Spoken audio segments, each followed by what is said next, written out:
And we are live. Hello, everybody. Good morning, good afternoon, happy time zones, wherever you might be. I'm Emma. Welcome back to the house of Hubris here on Twitch.tv/Saracen. Welcome back to Shadows Over Loathing. I realise that if I'm sat there where I don't do the gesture, my hand just goes out of frame entirely. Shadows Over Loathing. There we go. I have fingers, honest. Weird note to start on, Emma. But hey, we're back. The weird note will continue because this game's weird. It's also longer than I expected. I didn't think we'd be on episode 10 of it. Last time we finally rescued Charles. We went down into some ancient alien ruins. We helped Rufus with his thing. And yeah, we got the key. We uncursed the key, which is a shame because it could open any lock and could probably have been useful if we wanted to, I don't know, not uncurse things, which feels like it would be bad, but I hear there are multiple endings to this game, so I would imagine just not uncursing things is very much an option. But hey, let's get back into it now that we're on, presumably, Act 5. I mean, as much as anything. Oh yeah, we left off in the speakeasy. I still have a maggot on my head. I hate it. Ah yes, now we take wide steps. Okay. Yeah, there's a new shop. There should be. And there's another shop front that's still not taken, which suggests there will be another chapter after this. Ah, yes, we got 10 things I hat about you. This sure is a hat shop. All hats certified louse-free, which is raising many questions answered by my sign. Hi, my name's Jimbert. Pleased to meet you. I'm Albert. Why aren't you wearing a hat? Have you ever heard the phrase, familiarity breeds contempt? Ah, gotcha. What's for sale? So many hats. Oh yeah, these are all the hats we can see on display around the store. Driving cap, AP regen, fire bucket hat, 2 physical, 4 hot. Not bad. Firefighter's helmet, just 4 hot, so they're the same price, but one is just mathematically better. Flowery Cloche, 4 stench, Fuzzy Busby, bunch of HP, green visor, spooky armor, dual turban, muscle and mysticality, 2 Mercurius hat, pistol and cold armor, old cowboy hat, ranged weapon attacks. Shopkeep, we will probably take all of them. Because we have so much meat, and we actually get paid for all of them as well.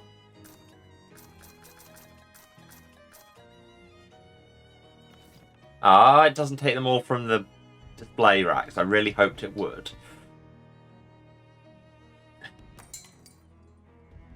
I mean, the maggot is still a very powerful hat. I wonder if the other shops will have anything new.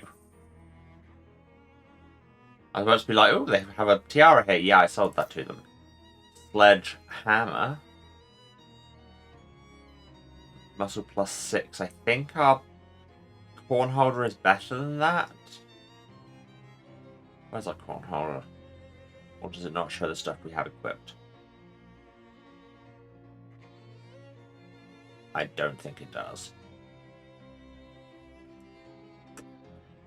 But I think it's better. Riding crop muscle plus 6 sleeves. These used to be a normal thing, but at some point the perverts took over and retroactively applied their prurience to the entire concept. Yeah, we did. We already have a shovel. I'm going to take the riding crop just because if there's things that I can't do physical damage to, that could be useful.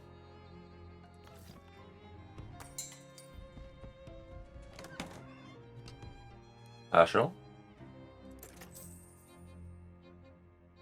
Gun. I'll take the rocket because it's good to be able to hit all enemies. Nothing else of particular interest. Let's stop in Murray's Antiques. No, that's not a shop as such. That's where I work. I mean, we've established that Jimbert works everywhere and has worked everywhere. I'll take Sharpening Stone just because I wanted one of them before. Do I need it now? No, but you know. I might. And here.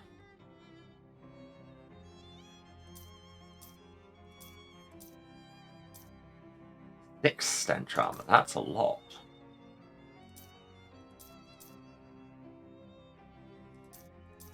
I don't know if any of the others are that good.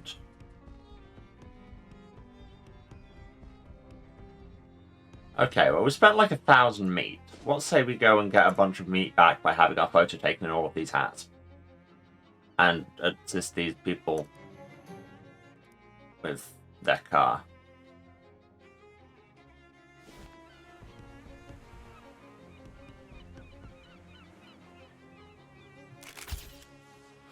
What's that, a jam maggot?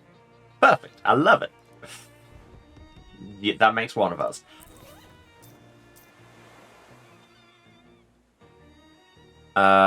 Good. These are in, like, the order I got them, so I'll know when to stop, in theory.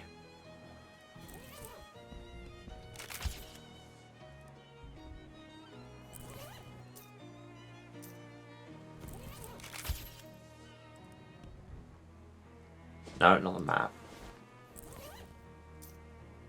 This is going to take a second. Apologies, everybody.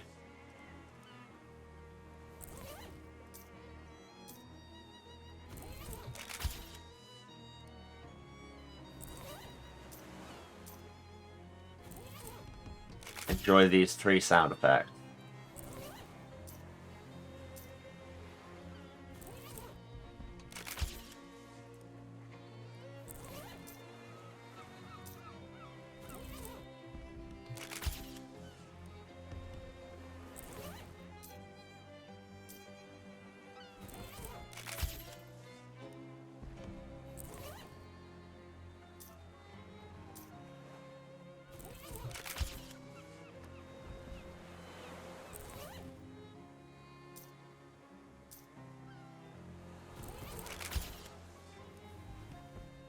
Hey, you never know when we'll need way too much meat.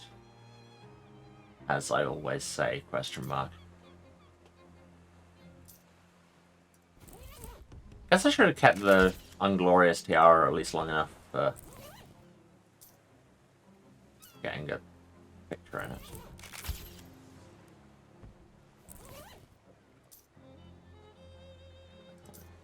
Magnet.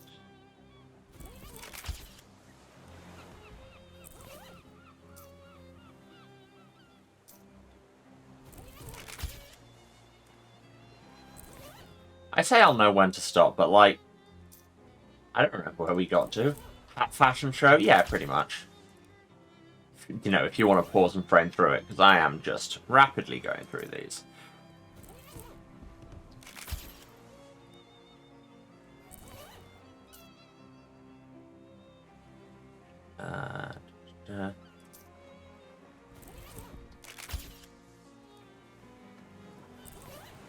And then that takes us to the mushroom cat, which we've had done, but I don't think we've had all the ones before it.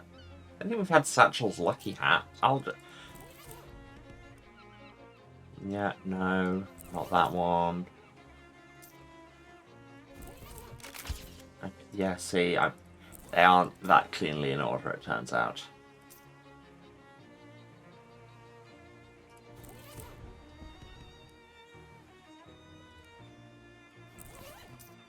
Is that everything? We've definitely done... Yeah, we've done all of those. Unless the Uncursed Fedora? Nope. So let's go back to...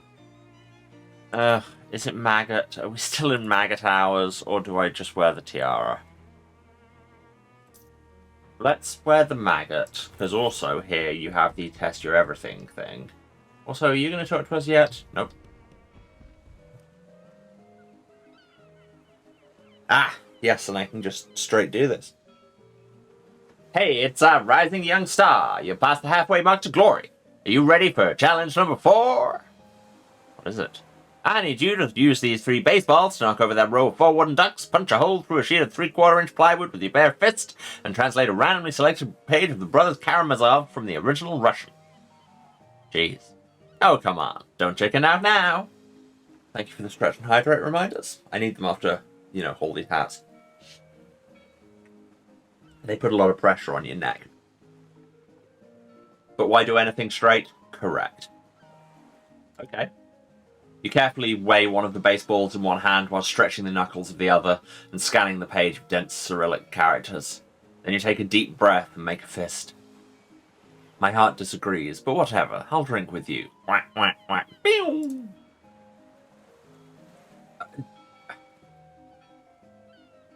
Gdzie poszerzyć хочеться?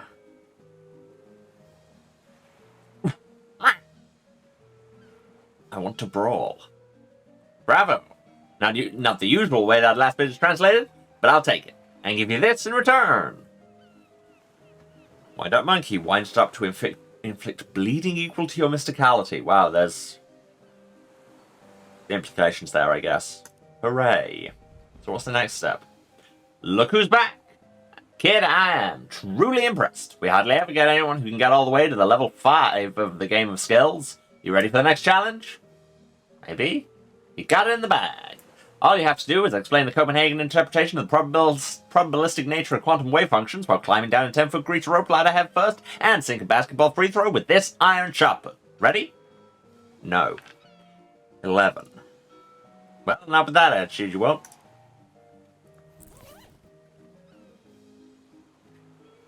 How much can I do? I mean, hat, I feel like we've already got the best in slot there, because it gives us 1 to everything.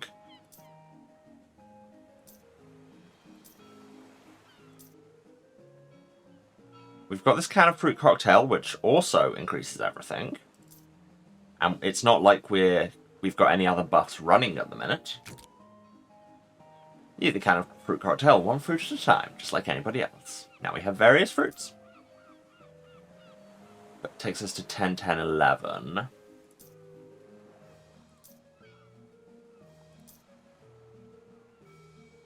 These blue jeans take my muscle to 11. And maximize mysticality. Don't want a new accessory. Ugh.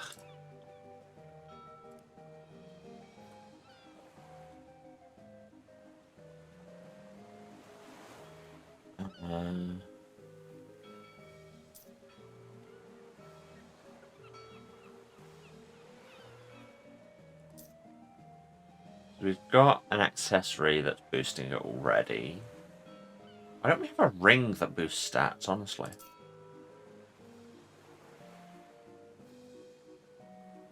I mean, did we already use a potion? No. You apply the rouge to your cheeks, giving you both a healthy glow and an unhealthy one. Both kinds of glowing. One day, science may discover a third kind. Yeah, it's worth it. There you go, now we have the stats for you. Alright. You cradle the heavy iron shot in the crook of your arm as you lower yourself down the first rungs of the rope ladder, carefully hooking your ankles around the rungs. Okay, so quantum mechanics is basically a set of mathematical equations that can be used to predict the results of experiments from the subatomic level, but it can't predict the outcome definitively, only probabilistically, giving a range of possible outcomes referred to as the wave function. The act of actually performing the experiment, measuring the system in question, collapses the wave function down to a single result because, 1 second, because the act of measurement interacts with the system in a way that can't be ignored. There, one can say that in a sense all the potential outcomes that existed simultaneously prior to the measurement and the act of measurement is what causes a single outcome. You reach the ground in a handstand, unhook your ankles, and do a flip to right yourself. A pretty basic explanation, but serviceable. And that was an excellent throw. Alright, you get the brass rings. Pom-pom ring makes cheerlead better. An inside-out ring of weakness. When you put this on, you're technically the only person not wearing it. Gives everybody -1 of each stat. Which, I mean, we already do with our intimidation. But heck. I mean, we're gonna stick with ball ring because ball ring. Also, neither of these is made of brass. It's just an expression. Hooray. What's the next threshold that we probably can't hit? Oh man, I was hoping you'd come back, and I'm not just saying that as a carny who wants people to pay 10 me to play his games. Only 2 people have ever beaten our 6th challenge, and kid, I think you might be the 3rd. Challenge. Crack a short message encoded with a military-grade cipher while crushing a cinder block with your forehead and juggling these 3 live cobras. Does it still count if I get bitten? Strictly speaking, yes, but I don't recommend it. Okay, 13 for all of those. Also, while we're doing stat nonsense around here, let's go back to the antique shop. Mob goons. We already had this encounter, but we'll just murder them. You don't understand. You're hanging around in this Chapter 1 area. Oh, I'm still wearing the wrong equipment because I wasn't prepared for a fight. Well, I've still got ball ring, so it'll still be fine. Just have slightly fewer AP to use it with.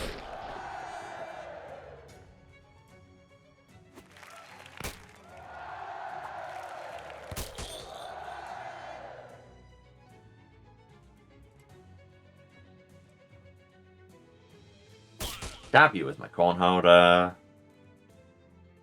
You goon punch my worm. Because that's what they're calling it now. And now you get poisoned and are going to die, but I'll probably kill you before that procs. This is me killing you before that procs. So hey, at least you didn't die of worm poison, or chemical poison. And we got a Molotov. And Taylor leveled up. That's nice at least. Right. How high can we get all our elemental armors? Currently we are... Oh, we don't have any spooky or thing. Why am I blanking stench? There we go. So... Elemental armor. Let's say stench for now. We'll drink Forbidden Fish and Soda because that gives us everything. These clown pants give us some of everything.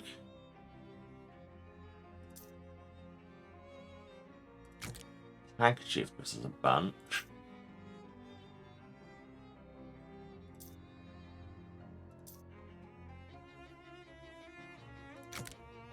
And this cloche. Okay, so now our lowest is spooky on 3. I can't remember what the number we had to get at least one of them up to was. I mean, I assume because I'm still kind of just going off vibes. We don't have any weapons that give us more.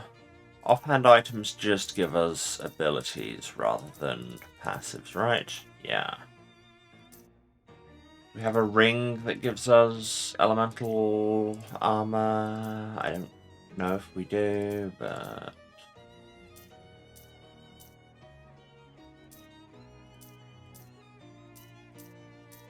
we don't. And shoes don't have any direct effect. Okay.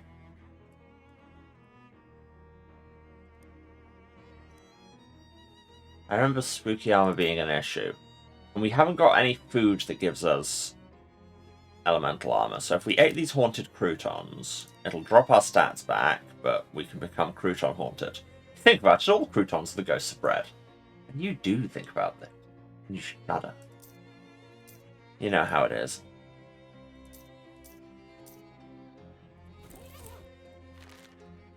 Okay, so now everything is at least 7. Come on, Jessica. I have adopted my chess uniform.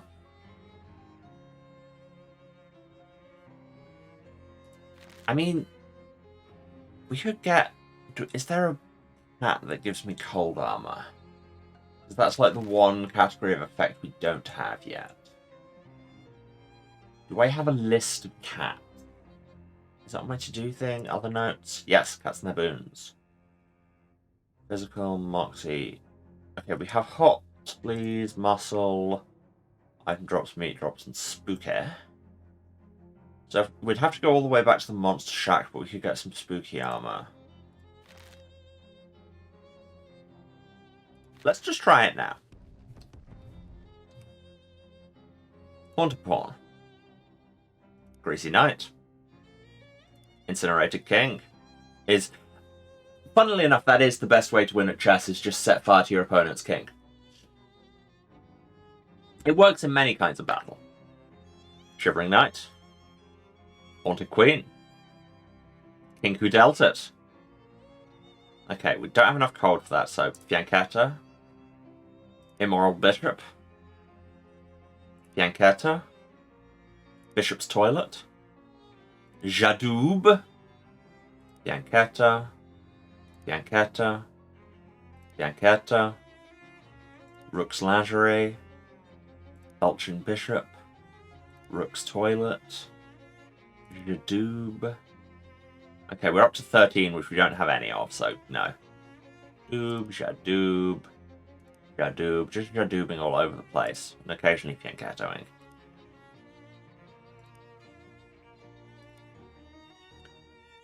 Okay, so it feels like it's not a case of having to reach a certain level, it's just every time you get one it raises your level, and then every time she gets one it decreases it. So you want to just be able to constantly do the big plays. I have 148 XP and books that improve my cold armor. What am I doing? Short stories... Oh no, because the not being cold thing gives you hot armor, which makes no sense. Which is worse, hot or sleaze at the minute? Hot. Yes, I just frankly object to that. Yeah. Man freezes to death, narrator says, that's the cat alright, but it ain't the cream. Revolting. How could they print that? Let's see if that works. Night Skeleton. Set one of her bishops on fire. Again, very good way to win at chess. Knight in the Snow. Queen's Toilet.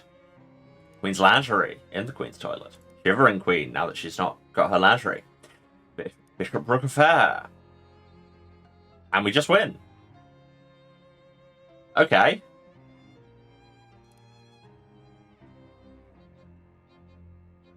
And we've got nothing. And we can just keep playing her again and... Alright.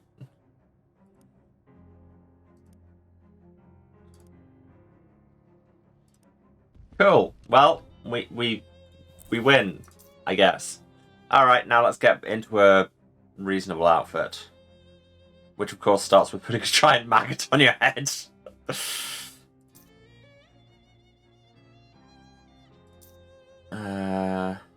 Monster Club Sash. Yep, that's fine. You Willy Wonka, you get nothing, you lose. Will Jessica comment on it? No, Jessica's just pretty busy. No messages. To do, take the bus to Grey County, talk to Mario's friend Jasper. Yes, we need to find a haunted sickle. That was it. The bus. To Grey County. Chapter 5. Only half an hour into the thing. Heartland of Darkness. A very long old car. Who knew Ford even made a Model T limousine? We are into Southern Gothic land. Somebody's tied this car to this hitching post. Presumably at the joke. This old man is fiddling intently with some kind of clockwork thingamajig. Excuse me. Hmm? He looks up at you with the squint of someone who isn't used to focusing on anything more than 6 inches away. I ask you something? I don't get a lot of conversation practice, young lady, but last I knew it was standard to lead off with an introduction. Oh, sorry, my name's Jimbert. Well, little Lugati, what's your question? Let me think. What's that you're working on? Oh, just a little thing I've been keeping myself busy with. What does it do? Nothing. On account of it being broken. Typically that's what makes such a thing interesting, but I need a replacement part and there ain't much getting around that. What kind of part? Mainspring.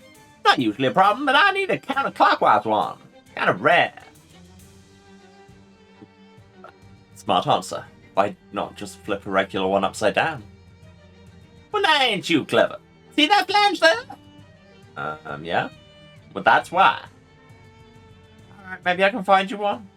Well, now, I ain't expecting much, but if you manage that, I'd appreciate it. Is there a clock parts store nearby? I used to buy parts off a dollmaker named Gilmore, but that rat Hellstrom bought out his mortgage and foreclosed on it. Ran the fella off without even a body to leave. At least I assume that's what happened. No idea where he went. House is still there, but it's real spooky now. Spooky? What happened? Well, nothing really.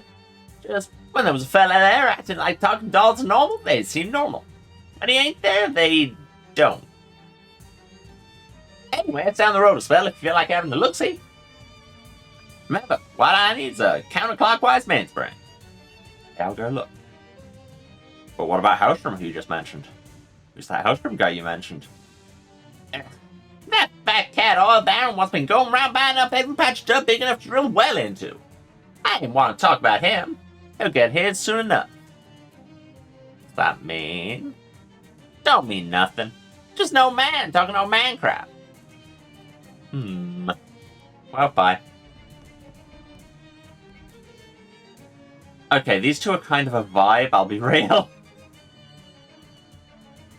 And they're just naming people they knew, I guess? A woman with long silver hair and a sultry smile is chatting with a burly woman wearing an eye patch.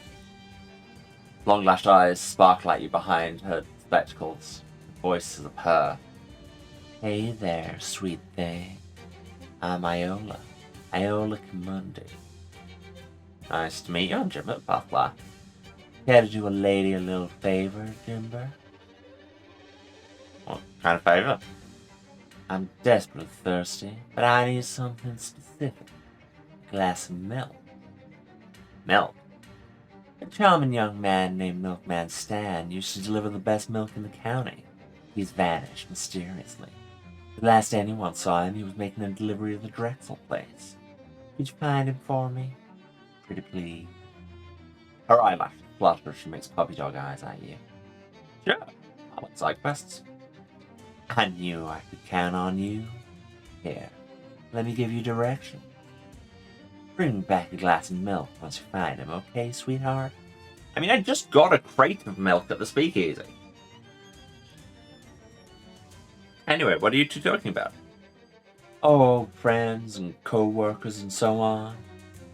Xenia and I used to spend a lot of time reminiscing about them, but eventually it became clear we were just telling the same stories over and over. So we simplified it to just the names and made a little game out of it. Whoever says Norman McCrescent first wins. Oh my god! Of all the references I was prepared for today, Mornington Crescent was not even on the list. Jesus. Oh my god, that is a very good reference. Hit me like a train. Huh.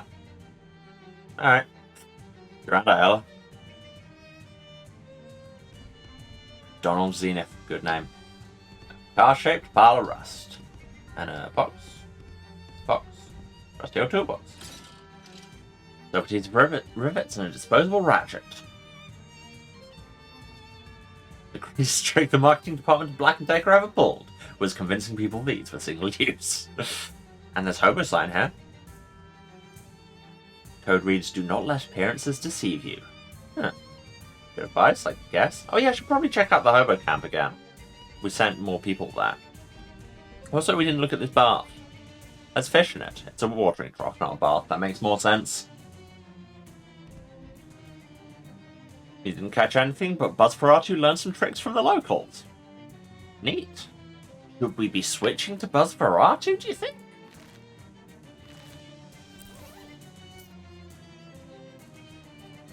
Because, I mean, the stats will probably be worse, because Taylor's 43317 and you're 45314, and you do healing. That sounds better, and you've not even had as much leveling. I think we were just going hit with Taylor because of the reference. You're back on the team, and let's actually go in this shop. Oh, door's barred from the inside. You'll have to look elsewhere for the attack. But I thought we had to come and talk to Jasper. Well, that was the point.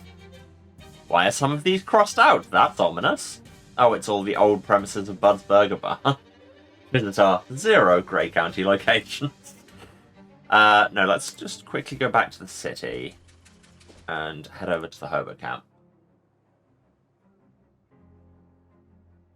You pass by the entrance to a dark alley and several shadow spiders scuttle out of it and attack you.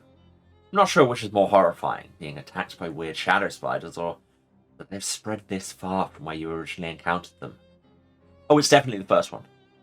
Okay, take your word for it. Let's just quickly kill these idiots. For all that I was complaining about large bugs, I'm a big fan of Buzzferatu.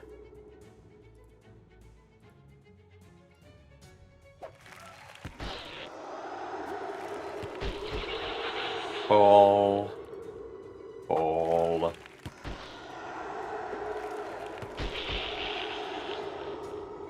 Ball.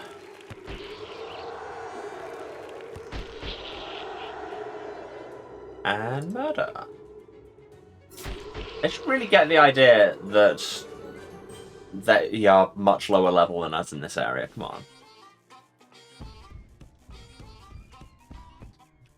Can I do anything in the shut-eye car yet?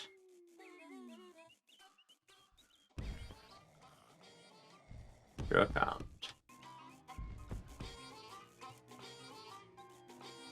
Hey, Washy. Hey, Jimbert. How's it going? If you have rock candy, which apparently I have, do you want to buy it? No thanks. Don't want to get my water bottle all sticky. Actually, I've got nothing to ask. Sorry about that. Hey, no problem here. Oh yeah, well, rock candy is in the hobo thing, so big rock candy mountain. Ah, we can warm our hands here. Well, that was a way to get cold armor as well. Good to know. Howie. Hey there, Howie. Nice to see you again. Pretty good on that harmonica. Thanks. Oh, we already had this discussion. Do you want to buy this rock candy? Nah, thanks. Watch my dad. Okay. Wow, this is getting crowded. Angela? Again. Thanks again for helping me before. I'm afraid I can't pay you back yet. We don't really have anything to make decent booze out of. At the moment, I'm just using random kitchen scraps and weeds, and I can't serve you that in good conscience. Or good ethics. Don't worry about it. Do you want this rock candy? No thanks. Natural rock candy gives the moonshine a weird gravel flavor. Well, I'll take your word for it. Creamy Steve, packing in the cream. Hey, it's you. Thanks for telling me about this place. Everyone's been really appreciative about my cream.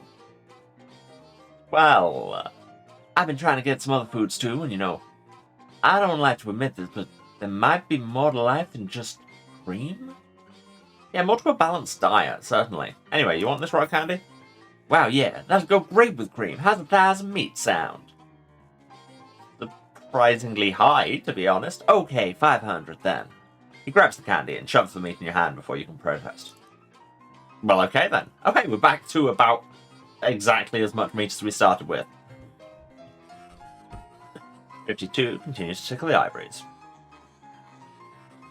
I can ask about the piano? Oh yeah, we already did. Yeah, condiments. Who are you? Oh, Clyde Mossman, yes, we sent you here. Hi, Clyde. Oh hey, Jimbert, right? Thanks for pointing me to this place, it's pretty great. Everyone's real friendly, lad. Nice. They aren't missing the solitude of the swamp? Nope. Turns out that's less important to me than just being able to sit still and not do much. I've been helping out by growing herbs for the kitchen here. Do you know any hobo code you can teach me? Sure, I picked up a couple signs. Here's the one for keep out the grass. Well, thanks. Oh, hobo code. And you, Beanie? Nope, nothing. Not even an attempt at conversation. Also, was there a tombstone here? Or gravestone here? A Bridgestow fan. Born 1723, but died 1778. A Bridgestow fan died 150 years ago? Man in the boxcar? Hello again. Yeah! Oh, did I startle you? Dreadfully sorry. Beverage, you're alive. Oh, yes. Is that in question? This gravestone says, I see. No. This is my great-grandfather's. I was named after him. I decided to bring it with me as another souvenir in addition to my father's padlock collection. Well, that makes sense. And now here he is, still adjusting to a orthogonal life. How's it going, Pepperidge? Quite well. It's a very nice little community they've got here. A marvelous first step on my new path as a world traveler. Nice. Well, that goes well for you. I'm quite certain my travels will be completely free of danger or violent misfortune. Let me ask you something. Do you know any hobo code? I've learned some since my arrival, yes. Least I can do after the help you've given me. Here, I'll write it down. He writes something down on a scrap of paper and hands it to you. Oh. I don't really understand this one. He takes the paper, rotates it about 30 degrees, and hands it back. Oh, got it. Nothing else to us. Sorry about that. That's quite alright. No need to apologize. Arvid, do you have anything new to sell? Nothing. Oh, well, these... We have equipment upgrading thing, which we may as well have for later when we have an outfit we definitely want to use. Have we met at the abandoned grocery store? Samuel. You able to find any work? Oh yeah, we already had that. Anyway, you're not a great conversationalist. Hobo lady we met at the board work. Dusty, yeah, we already had this talk. Gus, we've already had this. In the cryptography car. No, we've already had that talk. Veronica, we had that conversation. Doc, yes, we haven't seen you before. Oh, hello. Thanks for pointing me here. It's been great. Nice. Yeah, I bet everyone's really glad to have a doctor around. Yep. Although we've got a pretty robust lot here, so there hasn't been anything really interesting for me to do yet. But you know what they say? Every unremoved appendix is basically a ticking time bomb. He rubs his hands together in excited anticipation. Sure. Can you spare some first aid supplies? Sure, here you go. Use them in good health. No, wait, that would be wasteful. Wait until you're in bad health. Thanks, Doc. I'll probably never use them in any health. And Walter... Yeah, we've had that conversation. Johnny, do you believe that we're friend of hobos yet? Hello, Johnny. What can I do for you, Jimbo? Where you from? Folk. Sure you are. About secret plans. Well, you have been very helpful. Very well, the general outline of my plan is this. I intend to found an entire city of and for hobos. Too long have we chafed under the laws and economic pressures of this land, and what we truly desire is to live life free, to go where we please and do what we will. I'll establish a city where the hobo lifestyle is not only possible, but celebrated. Wow. Where are you going to put it? Ah, well, for now, that must remain a secret. Until I collect more hobos, I guess. Alright, can I use your phone yet? Hands off my telephone. No. Alright, let's go back to Grey County and actually progress? Question mark? Yeah, so we don't actually have anywhere to go for the main quest at the minute, right? Because get inside the feed store and find Jasper. Oh, Rufus wanted to see us. We're getting back on the bus. Because when have I not got sidetracked in this game? Free grit. Hello, Rufus. Oh, hello, again. What's his last errand? Okay, so I need some way to connect an antenna and some other stuff to this Fishman Pearl. A regular antenna won't work. I need one that's magical. I don't like saying magical, we'll go with that for brevity's sake. I'm with you so far. What I need is an antenna, or at least a steel thing 5 or 6 feet long that I can use as an antenna. And it has to be from somewhere with a lot of local resonant magic, or a place magical creatures live. Somewhere like that. Please tell me you have more to go on. Yeah, don't worry. I know you're busy, so I did some research in advance. I know exactly the place. Oh, thank God.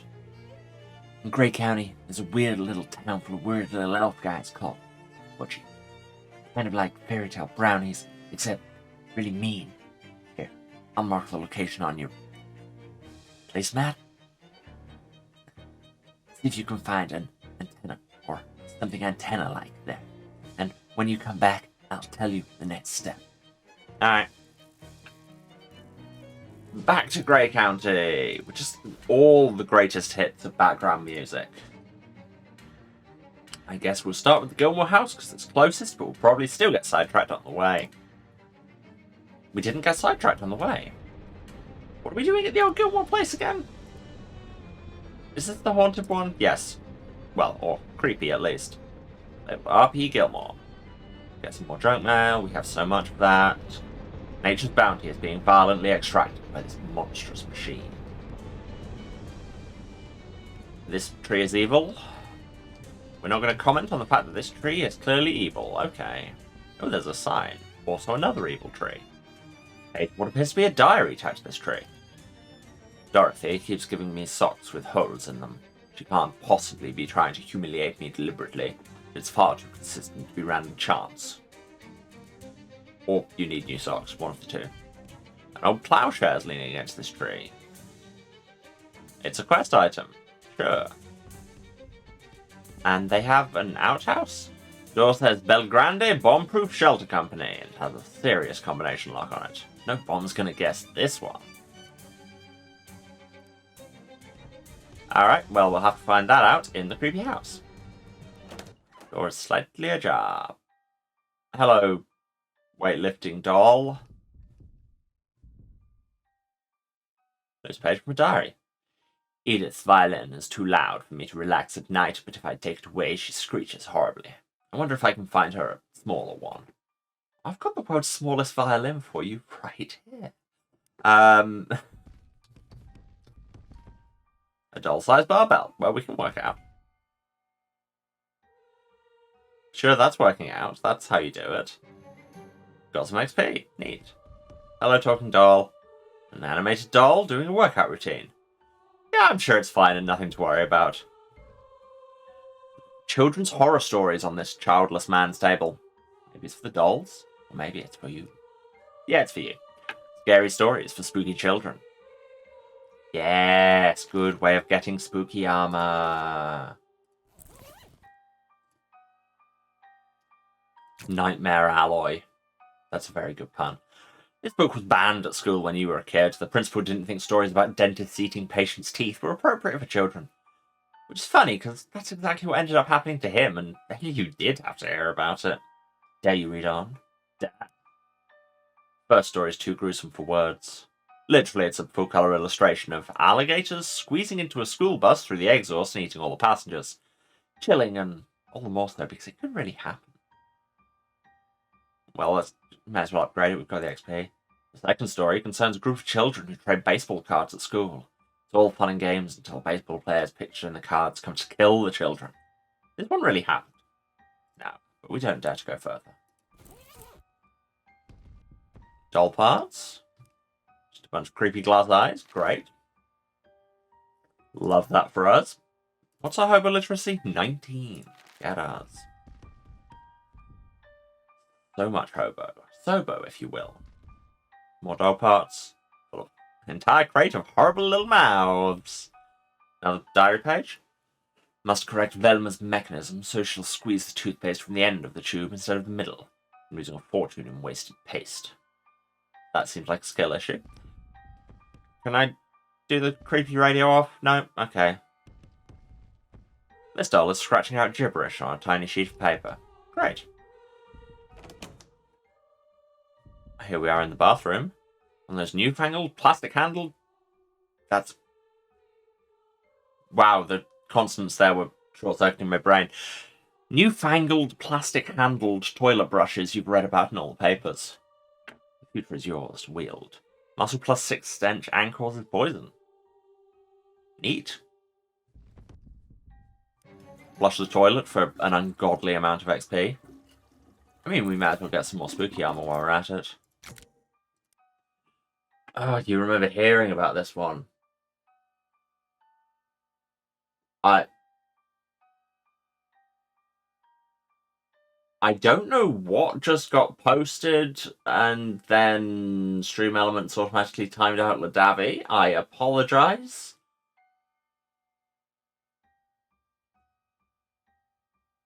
Okay, yes, you vanished. Sure. Good trick. Did you learn it from Gil Scott Heron? She says, and that's a reference that really only makes sense to, like, 2 people. Anyway, where were we? Scary story. Oh, you remember hearing about this one? Boy wakes up in a coffin 6 feet under. Terrified you as a kid. Now you're more disturbed by the part where the boy gets out of the coffin and spends the next 40 years self-medicating his trauma until he dies of alcoholism. Gross.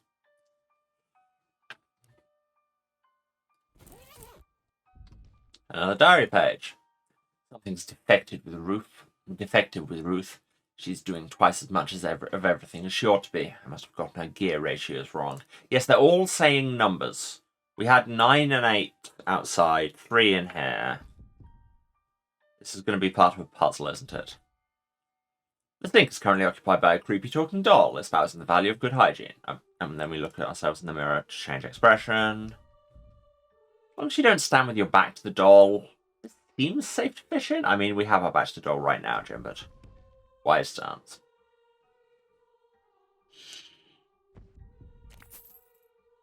Got some nasty goo. Great. Question mark. Also, we appear to be fishing in the shower curtain.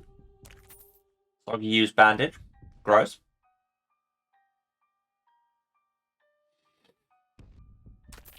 And some more nasty goo. But in this next room, we have doll number 4. Fresh doll parts. Hey! Doll legs. Just left ones. They must not be fit dancing doll. See what they did there? Hey, nestled among them is that spring Wendlin wanted.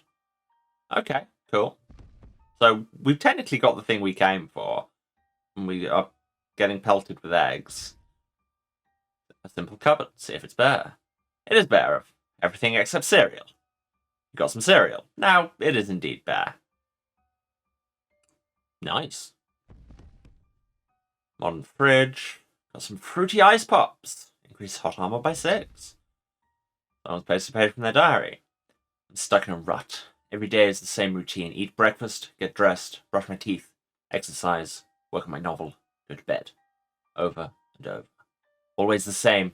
I thought the dolls would help, but they've only made things worse. Feel like I might go crazy. In fact, that sounds like a pretty good idea. I think I'll start right now.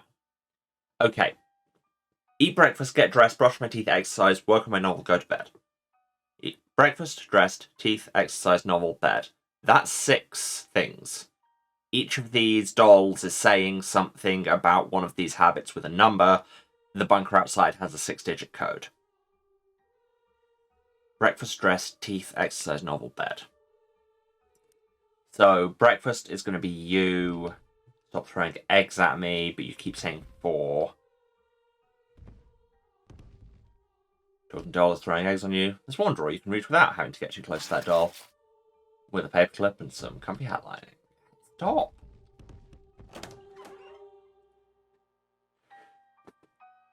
If somebody can write... wait. So it's... Breakfast, dressed, teeth, exercise, novel, bed. Breakfast, dressed, teeth, exercise, novel, bed. And so exercise and novel are 9 and 8. So it's 4 blank blank 9 8 blank. Please somebody put that in chat. I could, but I'm not going to. Okay, 8 hours of sleep. So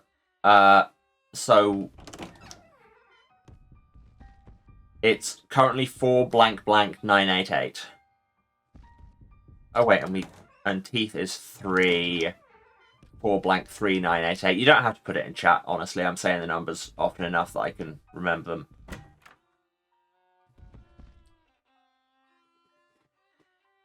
Anything good in these doll toys? Oh, a chemistry set. Ah, that'll be for adding to our crafting bench. A rubber plant. One of the dolls must be allergic to real rubber plants.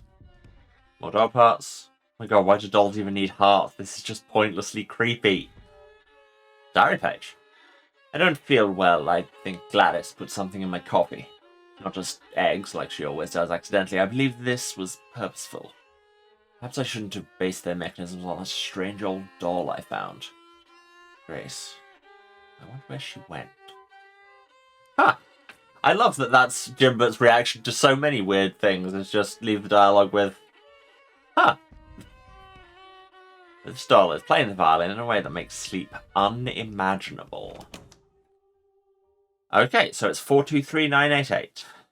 Because you shouldn't wear more than 2 socks. Which is true. A dresser. Address it. Hello, dresser. Well done. You're quick. You can probably grab those socks without getting eaten by that creepy doll. Sure.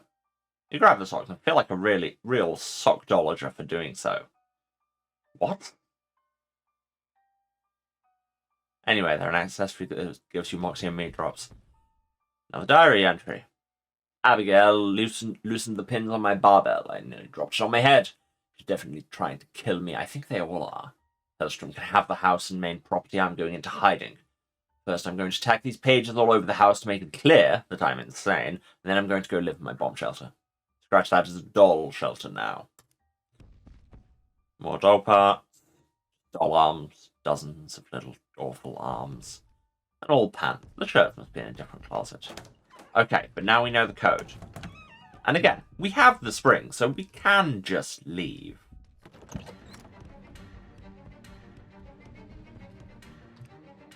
Am I a puzzle genius?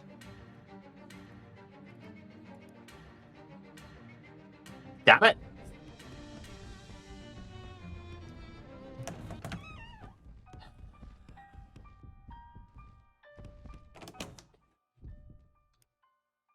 No, that... Oh. Ruth's doing twice as much of everything as she used to be. Oh god, it's a logic puzzle! Okay, which one of these is Ruth? Let's find out. Need to read these better. Okay, Velma is the toothpaste one. So it's not that. And we definitely have these in the right order. Breakfast is 4, dress is 2, brush teeth is 3, exercise is 9, novel is 8, bed is 8, yes. But one of these is double. And I think we can assume it's not. We could have assumed that it wouldn't be brushing your teeth, because obviously we can't do fractions. Hubris? Yeah, fair. Fair.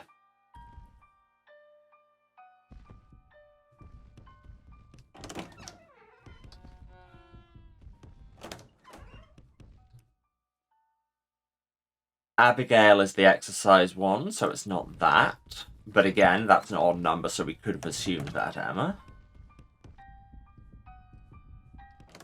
Where were all the other diary entries?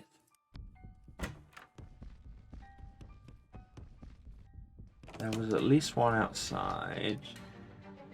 Dorothy is the socks one.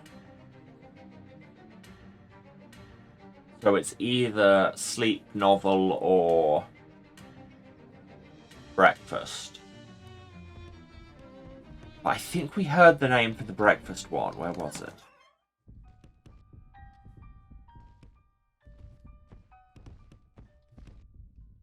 Oh, there's another one there. Edith plays the violin, so it's not her. So it's either it's either novel or breakfast. And I swear we just read a page. Oh, there was one in the bed. Yeah, Gladys is the cooking one. So Ruth must be the novel one. So it's 42394. 4, 8. Second try, am I a genius? There we go. You hear a click from inside the massive steel door. Looks like you got it. I mean, it's like you got it. And you know what? We're going to head inside, but we're going to do so after a short break, because it's the top of the hour, so I need to run some ads and indeed hydrate and stretch and all of those good self-care things. Yeah. So, hey, I'm going to run some ads. While I'm away, you should do the self-care things too. Have a drink, have a snack, get up, move around, take your meds if you need to. This is a reminder. And, you know, go and listen to a doll, or don't, I'm not your mum, but whatever you do, let the ads run if you can. Genuinely helps a lot. And I'll be back with you in a few minutes with actually going inside the creepy doll shelter. Alright, love you all. See you in a few. We're back. Hello everyone. Let's go into this anti-doll bunker, shall we? Hello. Unlabeled sealed crates. Oh, I was going to talk to you after I'd looked at your crates, but sure. The man cringes and backpedals frantically as you approach. Stay back. How did you get in here? Did the dolls send you? How much do we want to troll this man? Oh, let's not be a dick, I guess. The dolls didn't send me. Then who are you? What do you want? My name's Jimbert. You must be Gilmore? Gwendolyn sent me over to see if you had a counterclockwise mainspring he could use. I already found it, but I thought maybe I should check on you in here. You've been inside the house? You've seen the dolls? Nah. Look, they're a little creepy, I guess, but they're not that bad. They're just dolls. They're trying to kill me. Yeah, I saw your diary pages, but nah, honestly, I think you're overreacting. Diary? Oh, you mean my novel. Novel. Yes, I've been writing an epistolary novel in diary form about a toy maker who goes crazy because he thinks his dolls are trying to kill him. Ah. And he nails the pages of his diary around the house and hides in a bomb shelter in his yard. Right. Exactly. Okay, so you aren't actually scared of your dolls? You're just acting it out like method writing? No, the dolls are trying to kill me. Just like in the novel. I'm very much not a psychologist, but I think you might be suffering from extreme confusion. You aren't the guy in the novel, you're the guy writing the novel. That's two different guys. Dolls aren't trying to kill you. Are you sure? You just freaked yourself out by writing a scary book with circumstances similar to your own. That's all. Maybe you're right. Okay, I'll come out as soon as I've finished the last chapter. Alright? Good luck. I think these crates will be full of food and water, but they're all just full of reams of paper.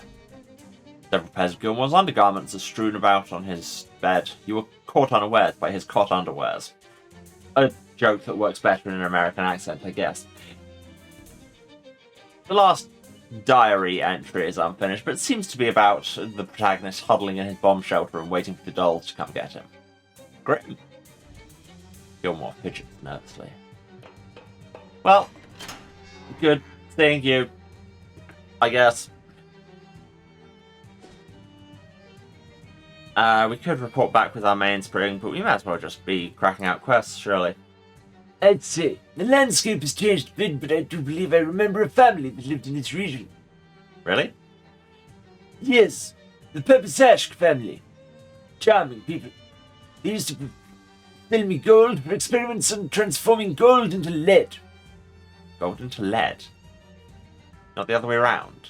Well, you know how a maze is oftentimes easier to solve backwards? It's much the same principle. Is it? Is that a thing? Anyway,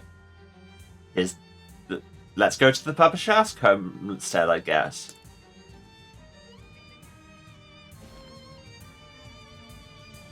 Well, Professor, it's been a while. Nothing left of this house but charcoal and foundation. So we start a cosmetics company. Yeah, sadly, it's not that kind of foundation. Ah. Mailbox says Puff Shask on it. Some of it is junk and some of it is merely boring. An old insurance company letter. Based on your previous experiences, you expect that it's exactly as confusing as it is boring. Can I read it? Yes. Can't open the letter because you don't have a letter opener. I know it's frustrating, but yeah, you have to admit the logic behind it's sound. Did we ever have a letter opener? Or was that available in a shop?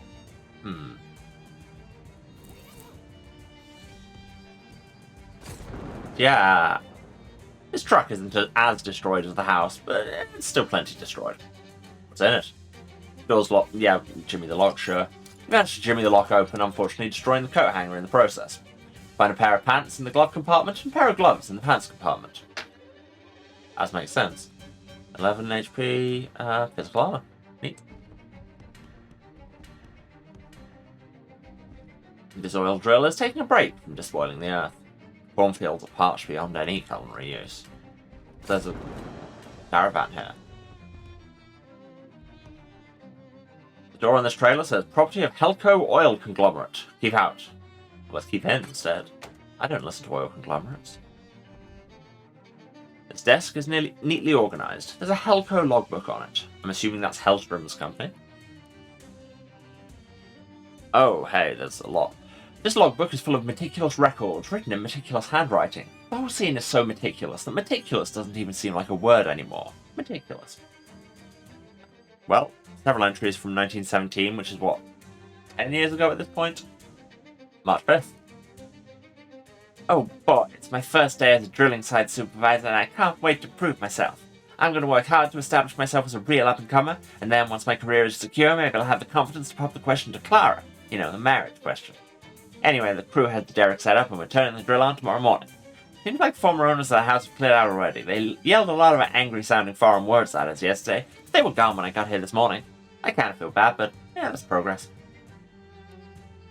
Keep reading. So we started drilling and hit a big air pocket near the surface. Is hit the right word? Can you hit air? Anyway, it's probably just a random little cave. We lowered a couple of guys down with lamps to check it out. In unrelated news, I heard a big explosion from just west of here. I checked the maps and whatever is over there, it's not a Helco facility. I guess I'll just have to read about it in the paper tomorrow. Turns out, the cave we drilled into is an old gold mine. Go figure. When we strike oil, it'll be a black gold mine. I should write that down. Oh wait, I just did. Anyways, we can't find any record of it in the geological surveys, and we can't find the entrance either. I guess it must have caved in years ago. I set the crew to digging a proper shaft down. They're starting in the root cellar of the house because it's slightly lower than ground level, and they get paid by the hour, not the foot. Makes sense, question mark?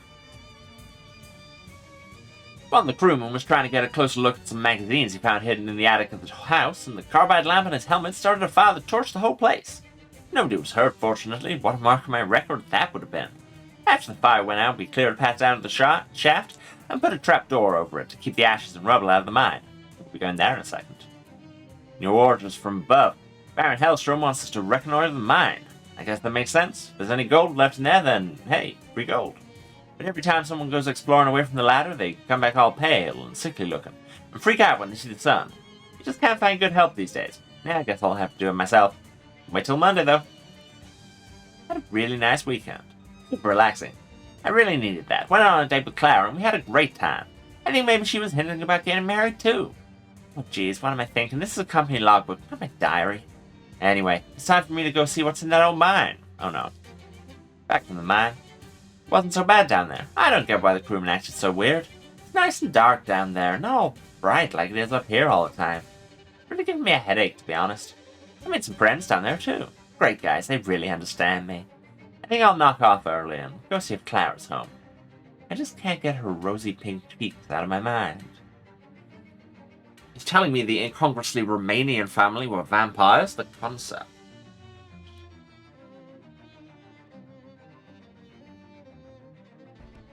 Inside the trailer, there is a locker. Inside the locker, there is a blazer. In the pocket of the blazer, there's a ring. I guess this gag doesn't go as deep as you'd hope it would. Make your own jokes. Fancy diamond engagement ring. Engagement ringer? Ring. Too small for you to wear. An expensive and expansive tool chest. Got a blowtorch. Ooh, we can just add fire to our weapons. All.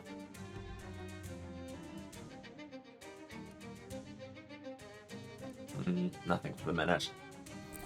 Should I just pick a weapon and absolutely amp it? Like, that's already got 6 elemental damage and 3 poison, and then I could, like, add fire, add extra damage.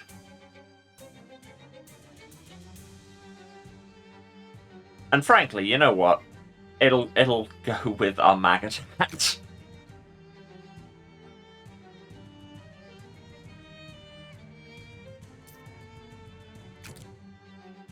Attach the blowtorch to this toilet brush. Great. You weld the blowtorch to the newfangled toilet brush using a different blowtorch which you borrowed from somebody who walked by at the exact right time. They really did. And we'll sharpen it. Sharpen flaming newfangled toilet brush. Any other things we can put on it?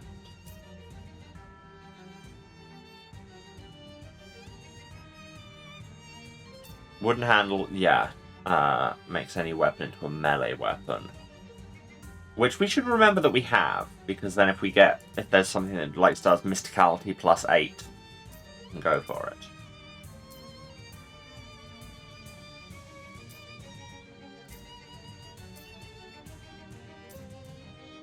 Yeah, doesn't seem like we have any other things to attach to it for now.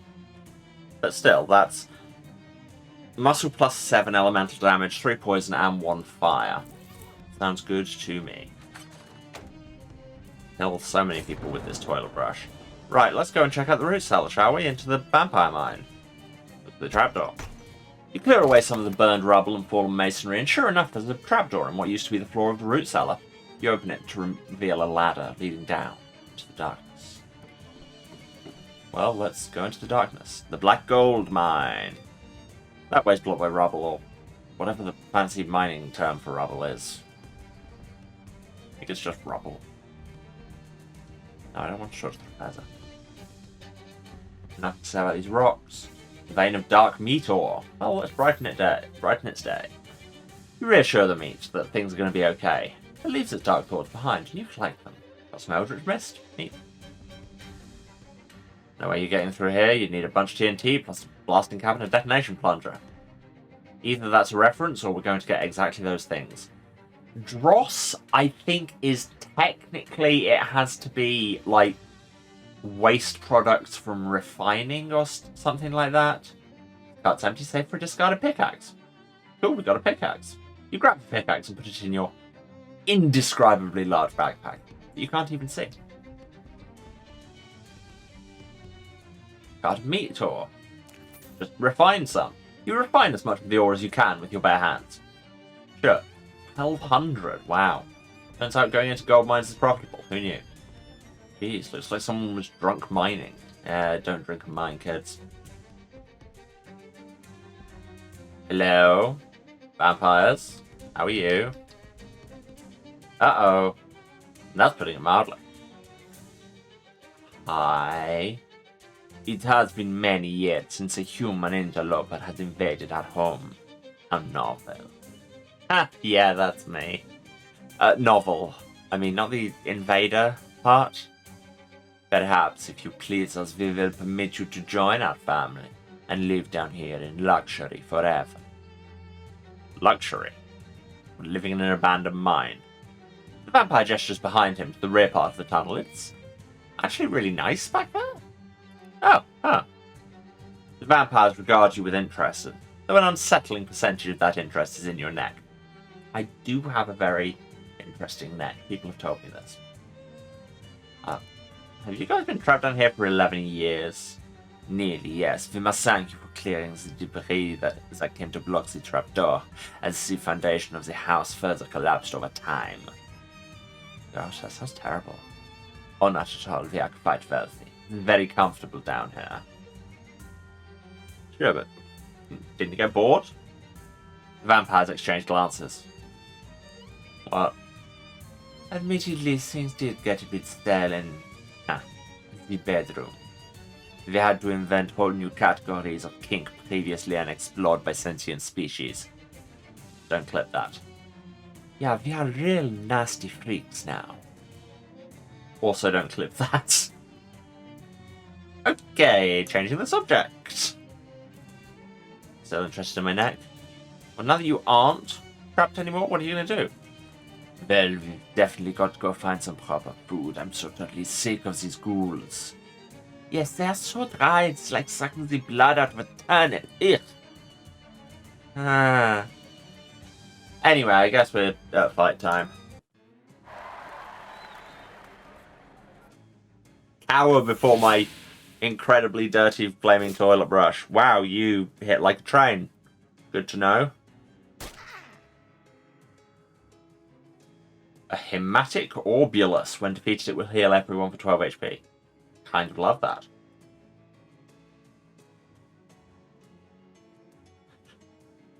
I'm going to tell the floating blood ball to stop hitting itself. There you go, Professor. Enjoy. So we have a Vampire Conjurer, 16 HP. Brawl, 17, 17, 17. Wealthy, but still unsophisticated Vampire, 17. Okay, so none of them are going to go down to one cast of Ball. But if I free-for-all, then I take them all down to Ball levels. Is the sentence I just said. Well, not all of them, but the Conjurer and the Thralls.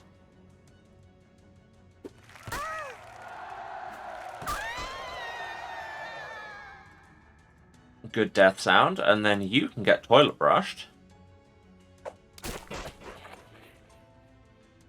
Yeah, you got physical and spooky armor, but not stench, have you, idiot? Poison this one to death. Jimbot will get clawed a lot. Jimbot will nearly die. Did you not have attacked the one that was not? Did you not have attacked the one that wasn't? Bleh. Did you not have attacked the one that was already going to die as soon as he took a turn? Words. Okay, this one's going to attack the Professor. They're both going to attack the Professor, so I don't care which one I kill, frankly.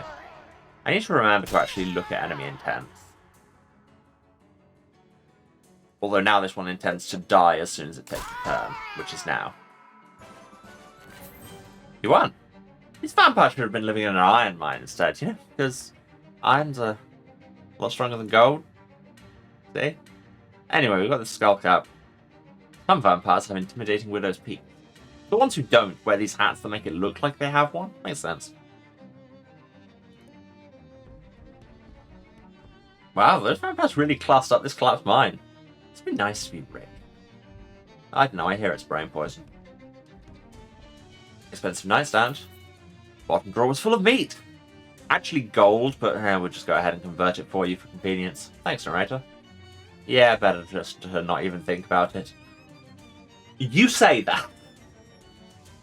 I know plenty of excellent people, many of whom may be in chat right now, that spend too much, perhaps, time thinking about Vampire King. Just saying. All these books have been thoroughly read, all dog-eared and practically falling apart. Oh, Jesus. It'll be the Kama Sutra with a huge bite taken right out of it. I'm just happy they're happy, to be honest. You get electricity down here, money. This is a special kind of chest that only rich people are allowed to know about. A dark sofa, or dark naps. Hello? Fancy mail order catalogue sits atop of the fancy mahogany end table. Cat saying, don't clip that. Hey, I can't stop you. Let's fancily grab it. Expensive Luxuries Incorporated. Upgradable increase of item drops. Catalogue of goods that were high-end at the time the catalogue was published, but are now mostly obsolete 40-year-old trash. How much XP do I have? 37, but we can at least do the first thing with that. For the modern gentleman, an engraved ivory toothpick that conceals a single-shot firearm in the handle. 7,000 meat. Wow, you'll sure be on the lookout for things like that now. But hey, we get more item drops. Also, hello you. Who are you? There's a surprisingly undesanguinated guy back here. I'm just gonna click this to get it off the new thing. Hello. Salutations, I'm Croesus Vanderbilt. You may have heard of me. I'm the richest hobo in the world. That doesn't seem like a high bar to clear. I'm claiming the title regardless. And you are? Oh, I'm Jimbo Barthflower. Nice to meet you. I'm indebted to you for getting rid of those vampires, Jimbert. I've been hiding back here for weeks. I was obliged to eat my cravat for nourishment. Jeez. Why are you here? What are you doing trapped in a vampire mine? Ah, well, it isn't a vampire mine, you see. It's a gold mine. I found the other end of the ore vein in a small cave a short distance away, and I tunneled my way here. Unfortunately, the point at which I broke into this occupied section was the same point at which my tunnel collapsed behind me. Yikes. Indeed. It was all I could do to remain hidden in these rocks, praying that those creatures of the night would leave at some point so I could make my escape. I've seen things that will haunt my dreams for the rest of my life. Why are we so kink negative in this? Honestly, come on, guys. No, please don't elaborate. Do you know any hobo code? Certainly. Mostly financial jargon, but one never knows what might come in handy. Thanks. You know there's a hobo camp just outside of Ocean City and they could use some help wealth-wise if you don't mind sharing. Ah, wonderful. Croesus Vanderbilt, hobo philanthropist. That has an excellent ring to it. I shall head there directly. He bows and heads out to the cave. Well, bye. Well, we'll never know what riches might lie beyond this cave-in. I mean, when you think about it, all riches lie behind a cave-in. I don't know where I'm going with this. We don't need to walk back to the entrance, as the game has reminded me on numerous occasions. It's even changed to Black Gold Mine on there. Well, let's go to the Pukwudgie village, or possibly get sidetracked. Dr. Adams stops and indicates a puddle of oil on the ground. This is the oil the machinery around here is collecting, is not? Yeah. I mean, yeah, it is. No, yeah, it isn't. Well. Yes, I can see why they might desire so much of it. Potentially very useful stuff. Here, take these. Do be careful not to mix them up with the drinking sort of potions, though. Refined oil and electrified oil. Cool. It's the Pukwudgie village. Clearly the evil trees are just everywhere in this swamp, which makes sense. Wait, this isn't a swamp. Last time was a swamp. This is a just spooky Southern Gothic county. A miniature jewelry store. Well, it's like it's closed. Well, I'll open it. You punch a hole through the back wall of the store and take everything that fits you. Wow, okay. An old engagement ring and a friendship ring, which, on the outside of a dog, this ring would look really good. Yeah, good reference. Well, okay, we're thieves. A miniature firehouse. You hear some Pukwudgies milling around inside. Is this just going to be a combat hole? I mean, I'll try fighting one, just to see what they're like. You reduced my muscle? You kick Jimbert like the football? Jail.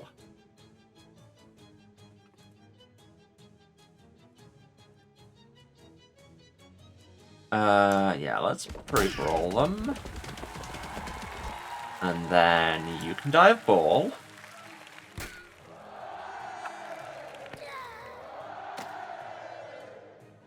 You also ball.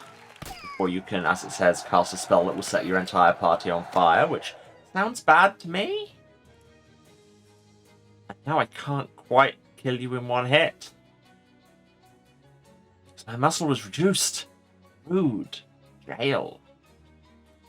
Yeah. You're about to poison me? Well, get poisoned first, idiot. I thought they'd already had a turn. You should probably heal yourself. Position.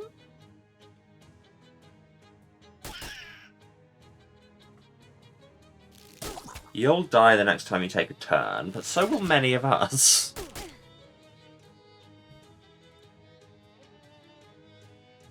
Okay, what's the best way to do this? Yeah, still probably ball. And then actually, look, I just bought a rocket. I may as well just use the rocket to hit everyone at once. You may use 5 more combat items this turn. I forgot. Like, I've got all these perks that let me use more combat items per turn, and I use so few. And then get brushed. Idiot. You're the fire chief now. Pokwaji poison vial. A green Pokwaji hat. And a Pokwaji ice arson charm. In a list of 3 crimes, the third crime is the arson. I don't get this joke. Yep, nope, don't get that joke.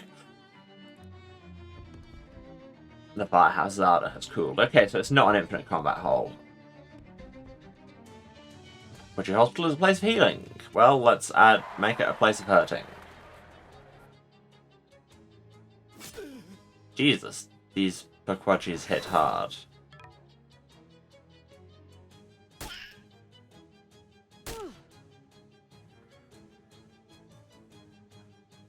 Pokwaji Medicine Wudge. There's a title. Okay. 18, 27. They have quite a lot of HP.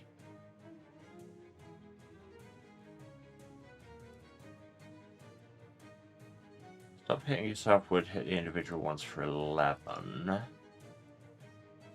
slightly awkward number. And honestly, it would be better served by just ball. Well, okay, you die.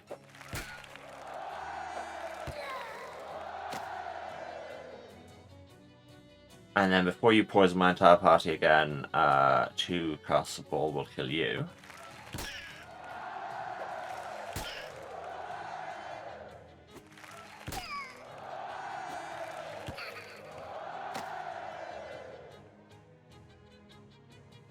You're gonna heal the party, you're gonna poison my party, you're gonna stab my bug. Annoyingly, this won't quite kill them in one, so why don't we just actually kill you? And then the professor will die. And then you will poison us all some more. This is probably bad. I have combat items that remove poison. I should maybe, you know, use them. At least I think I do. Activated charcoal? Yep. There you go. No longer poisoned. Problem solved, I guess. You can get a ball. And then you can get brushed. Before you heal people. And now you're so screwed.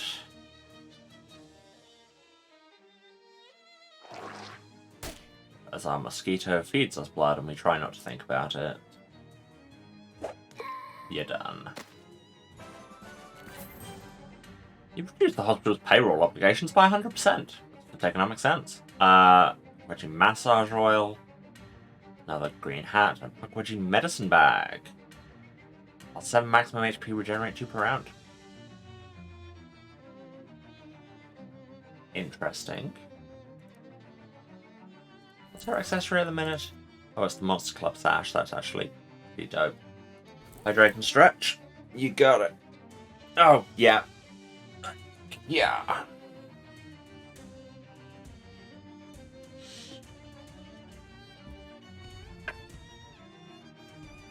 High-rise Pokwaji apartment buildings. Could easily rile a few of them up if you banged on some windows. Oh, what's the thing say? Hospital's empty. We are just killing everyone. We just want an antenna? That's all we're here for? Oh, there's only 4 of you? Well, rip.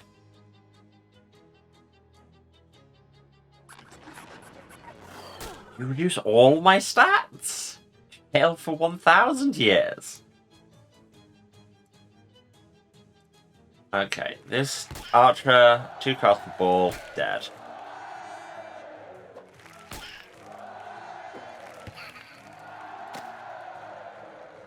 So we have an arsonist with 16 health, Maso with 29, a splicer with 18. Oh, I still have another cast. Let's take the Maso down some, which may not be the best answer here. But what do you think this is? A high-level combat skills stream? How did you get that impression? Clearly haven't been here long. Annoyingly, this poisons them for 14.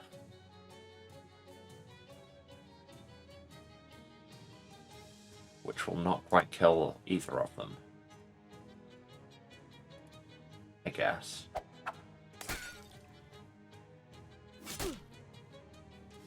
Poison reduces by 1 each turn, right? I think. That looks like a very odd kind of massage, I'll be real. I believe it does. 4 and 15. Tell you what, you can stop hitting yourself. And you can just get brushed. I'm killing so many Fae. Massage oil, an orange Pukwudgie hat. It's not a fashionable shape, but don't worry, it's also an embarrassing colour. The twofer. No, not even related. Ah, now the professor wants to talk. Dr. Adams pumps his fist triumphantly. Ha! They will need to wake up quite early indeed to get the jump on us. And they probably didn't expect someone of your age to be quite so energetic. The more fools there! I've just woken from a 205-year nap. I have energy to spare. And more HP. This is a very conspicuous foreground bush. You have the FDPV. Yeah, it's the fire department and the ice department of Pukwudgie Village, isn't it? They were firemen, not police, I remember now. Good talk. Can I read the sign? The sign says, Pukwudgie Village, established July 22nd, 1828. That's weirdly specific, is it? Did the audio cut out for others there? I'm still reading good level? Please let me know. No? Okay, that might just be a problem on your end. But the fact that we've got a specific date means very conspicuous foreground bush will be the name of my non-fiction book about the 1970s. Yep. Yeah, we should go and check out that date, 1828, in the paper. How much more of this village is there? Ooh, Shadow Hall. Shadow Salad. Yeah, I might as well just finish this out first. By the temperature and the architecture, you'd say this is an ice house. You peek inside the ice house. It's full of big, plump, chilled grubs. Gross. Through the skylight, you can see Pukwudgie massage therapists hard at work. Well, let's start a fight with them, I guess. You know, we're all massage therapists. Doesn't involve that much knife.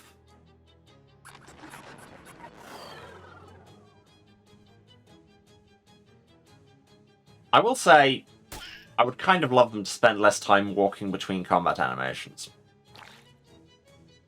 But hey. Yeah, I want to take the masseurs out as quickly as I can, so ball.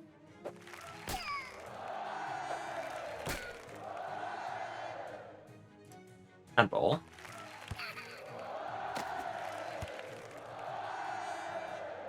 And ball.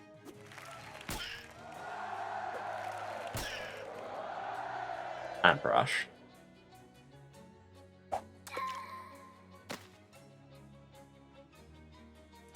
You poison this one.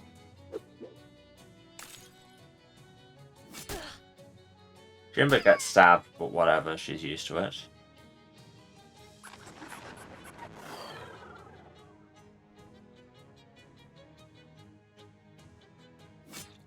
Buzzparatu goes down, but that's fine, as long as Jimbo's still standing, we're good.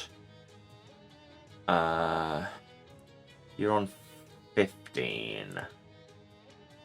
Okay, so have ball, and then as soon as you get a turn, you'll die. And then you just get brushed. It's that little bloop as it hits. No, it's very unpleasant. You die, which is very obliging of you. And you're dead on board, but now you're dead in real life too. Poison palm, massage oil, orange hat. Feels good. These barracks must be where the Quadris keep their little army. Why do we assume they have a standing army? But sure. Also, what food and potions do we have on? We could probably stand to eat some food that was better directly in fights than this spooky armor. What have we got?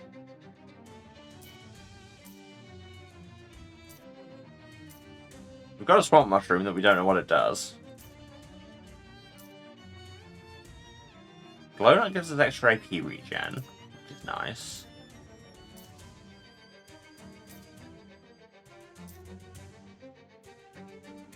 Fishman eggs just give us HP regen, which is honestly good, but AP regen might be better to just fall. Yeah. You eat the donut using tongs, because you don't want to get any of the radiation on your hands. A combination of sugar and radiation is giving you the energy you need to do slightly smarter stuff than you usually do. Alright. Fight the Quadri soldiers. None of you are massage therapists, so it's fine. Ah, they do bleeding. I did consider eating the food that made me immune to bleeding. Didn't. So, there's 17, 17, 17, 28, 28. But if I free for all, then that makes you and you susceptible to ball. This is a tactic I like to call free for ball. Make your own jokes. And I'm gonna gauze pad myself, just, you know. You intend to reduce Jimbut's AP and thus must die.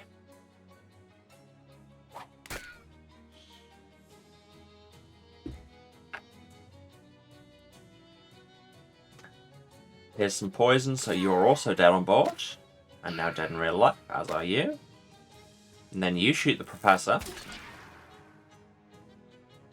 And then we kill you.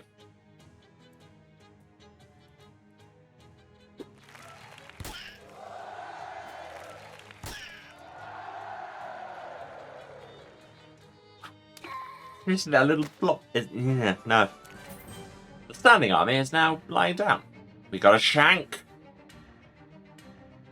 Moxie +6 causes 3 bleeding. And another green hat. Okay, so we've killed all the Quadris. Harvest avoid pleasure. Army is now AWOL. Ice house still full of big, plump, chilled grubs. July 22nd, 1828. Okay, this one seems to just be a combat hole. Unless I'm wrong. Unless there is a specific series of combats we go through here, because the apartment building would seem to be where we would get an antenna. Let's see if this produces any developments. Apart from everyone getting set on fire. That's not a development I'm particularly fond of.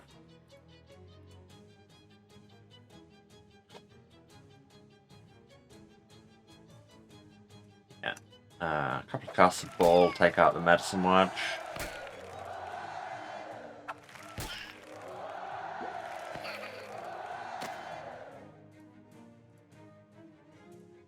Take out half of this one's health.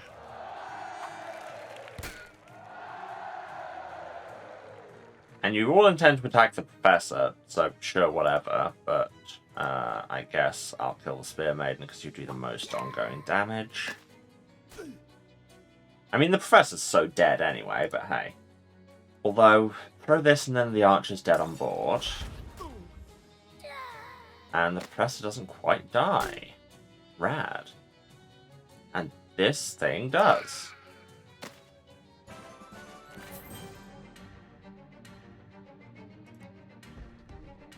Yeah, so that's just a combat hole. So was there nothing here apart from this? Do we have to go and follow the date? Oh, hello. You don't see any actual antennas on any of the buildings, but this fire escape ladder has the basic qualities Rufus asked for. Sure. Gee, that was a noise. You wrench the ladder off the fire escape. Have fun with that, you little jerks. A miniature fire escape ladder you stole from some miniature jerks. If they die in a minute for apartment fire, you'll shed a miniature tear. Okay, so that was a thing that we have accomplished, I guess. Well, tell you what, why don't we go on the bus? I want to check out that date. Also, you didn't have a letter opener, did you? No, wait, I'm thinking Precious Bludgeons.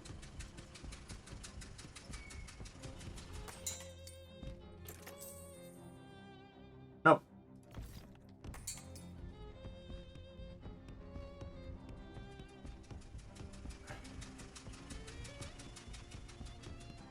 Stop.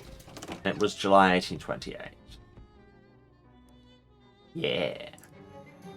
Biggest headline on that date is the daring midnight theft of an entire model village from the Grey County Fair. Must be where the Quadri's got their buildings. Makes sense. Okay, guess we just got some XP for that. Next stop, it's Rufus time.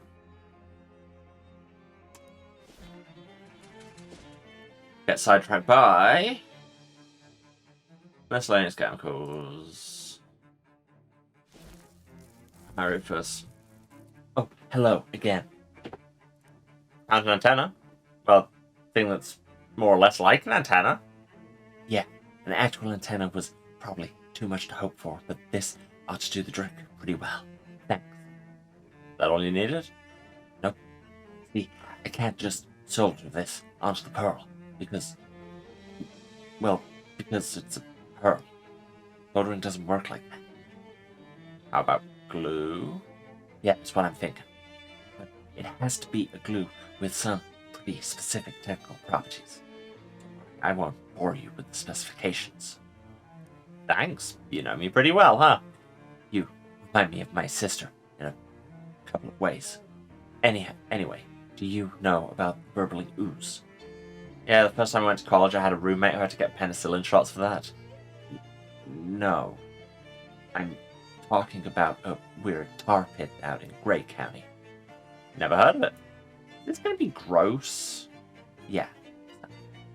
I need a handful of slime from the ooze's core.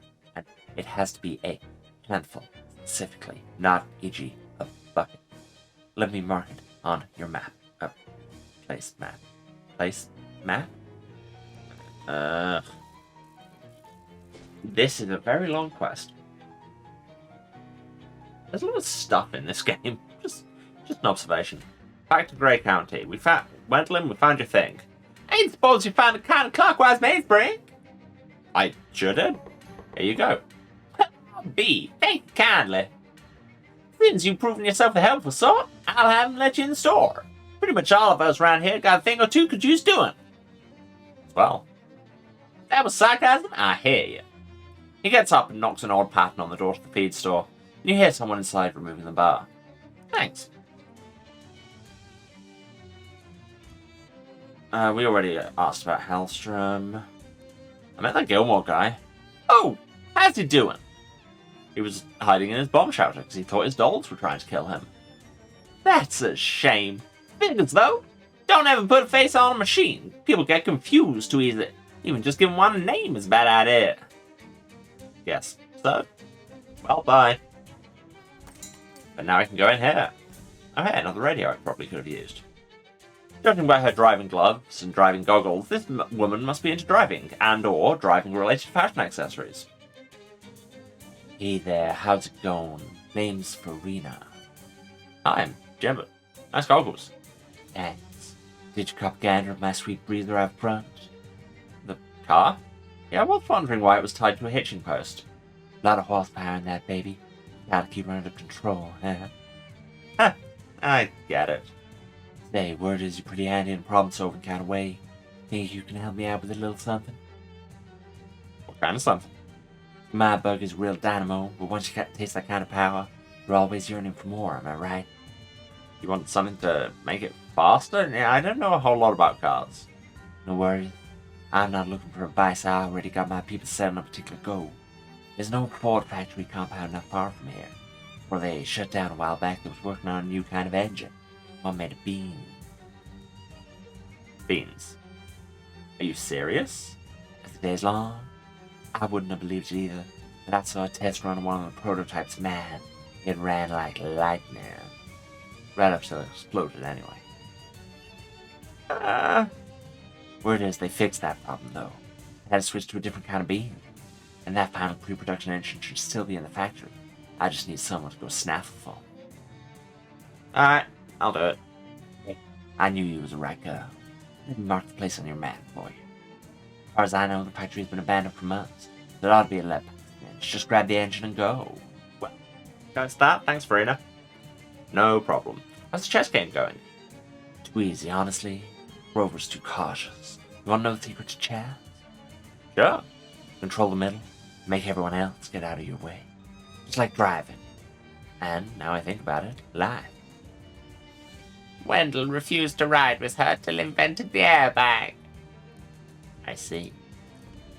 Hello, old man. Hi there, I'm Jimbert. How do? Pixley's the name, Grover Pixley. Say, this might be a real fortuitous encounter. You got a minute to help an old man with something? It's a chess thing. I know the basic elements, sure. I mean, I beat Jessica at chess. She's really good. What do you need help with? I need a bag of fertilizer. I came in here a week or so ago to pick one up, but I completely forgot they don't sell it here. So I've just been playing chess with Farina instead. You've been playing chess for a week? Well, you know how it is with games. Just one more round, you say, and then the next time you look at the clock, it seems like it must be lying to you. Rude. Why would you come at me like this? Anyway, I've been meaning to go to Grove Valley Orchard and see if they've got any fertilizer to spare. If you happen to find yourself out that way, you could do me a real favour. Alright. Great. Much obliged. Here, let me write down some directions to the place for you. 1 sack of fertilizer would be plenty for my purposes. Can't imagine they couldn't spare that much. I had other questions for you. Any luck? No, not yet. You said your last name's Pixley? That's right. Heard of me? I found a miner's journal with the name Ezekiel Pixley inside. Any relation? Yeah, I totally remember that. Well, I'll be. That was my grandpa. Can I see it? Sure. Thank you kindly. Well, what do you know? Old Ezekiel ran off because he found some kind of weird rock underground here all this time. We thought he was just a deadbeat. You didn't mess with the tunnels, did you? No, the tunnels were pretty thoroughly collapsed. Didn't have anyway, and even if we wanted to. I might know a way. No, best not to even think about it. Anyway, thanks for this. I sure appreciate it. No problem. How do you think the chess game's going? Real good. I think I've got her on the ropes this time. Checkmate. Shucks, guess I spoke too soon. Best out of 397? Sure, Rackma. Well, bye. Science heads back in an hour. Somebody scrawled, yeah, right, on the thick layer of dust on the counter. Enormous sacks of ewe feed. What else? Huge sacks of goat feed. What else? Sizable bags of lamb feed. But what else? Big sacks of cattle feed. Also huge sacks of hog feed. And big bags of steer feed. And gigantic bags of sheep feed. And hefty bags of mule feed. And bulky sacks of cattle feed. And tremendous sacks of bison feed. I've been told I have those. What does that mean, Emma? And enormous bags of mule feed. These are just auto-generating. Various expired horse medicaments. Nothing playing on the radio. Change station. What are you doing? Don't you know at this very minute Mars is the closest it's been to in opposition to Earth for a century? No.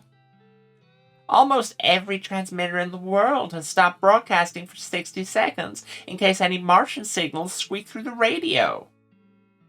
And Have they? I don't know. You changed the station. Whoops, sorry. Don't sweat it. Mars was never my favorite planet anyway. Too much silica. The name's Oskaloosa. Oskaloosa Barnhill. Yes, that's right. My middle name is also Oskaloosa. I'm losing this accent. Heard you help out my friend Wendlin. You looking for any more work by chance? Seems like it's usually true. That's so. How'd you like to go to outer space, kid? Sure. Yeah, me too. But the closest you and I are going to come to space, I think, is the little piece fit inside Amon Mulross's place. A little piece? What, like a meteorite? Exactly that. A genuine chunk of the cosmos. Landed right in Amon's lap, and between you and me, that's not right. Only thing emptier than outer space is that man's head. A meteorite, even just a little piece of it, ought to be in the hands of someone who'll appreciate it, take care of it. Understand me? Yes, you want me to steal a meteorite. Which ought to be a piece of cake, because just the other day the whole Mulross family mysteriously disappeared. Wait, what? Yeah, so you'll just be able to waltz on in there, I bet. Again, immediate curse, thank you. Oskaloosa's an unusual name. My folks named me after the town where they met. Oh, what was that? Oskaloosa. What's that you're playing with?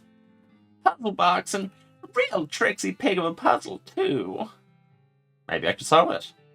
But then I won't have solved it, and they'll know what type of lock to put on my cell. What, are you going to jail? Well, see you around.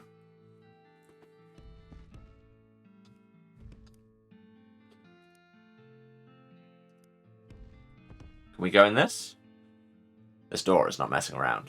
Also, it's barred from the other side. What if we knock in the same pattern? Nothing happens. Wrong code, Jughead. One of the chess players mutters from the front of the store. Excuse me, this is a maggot. Alright, where are we going next?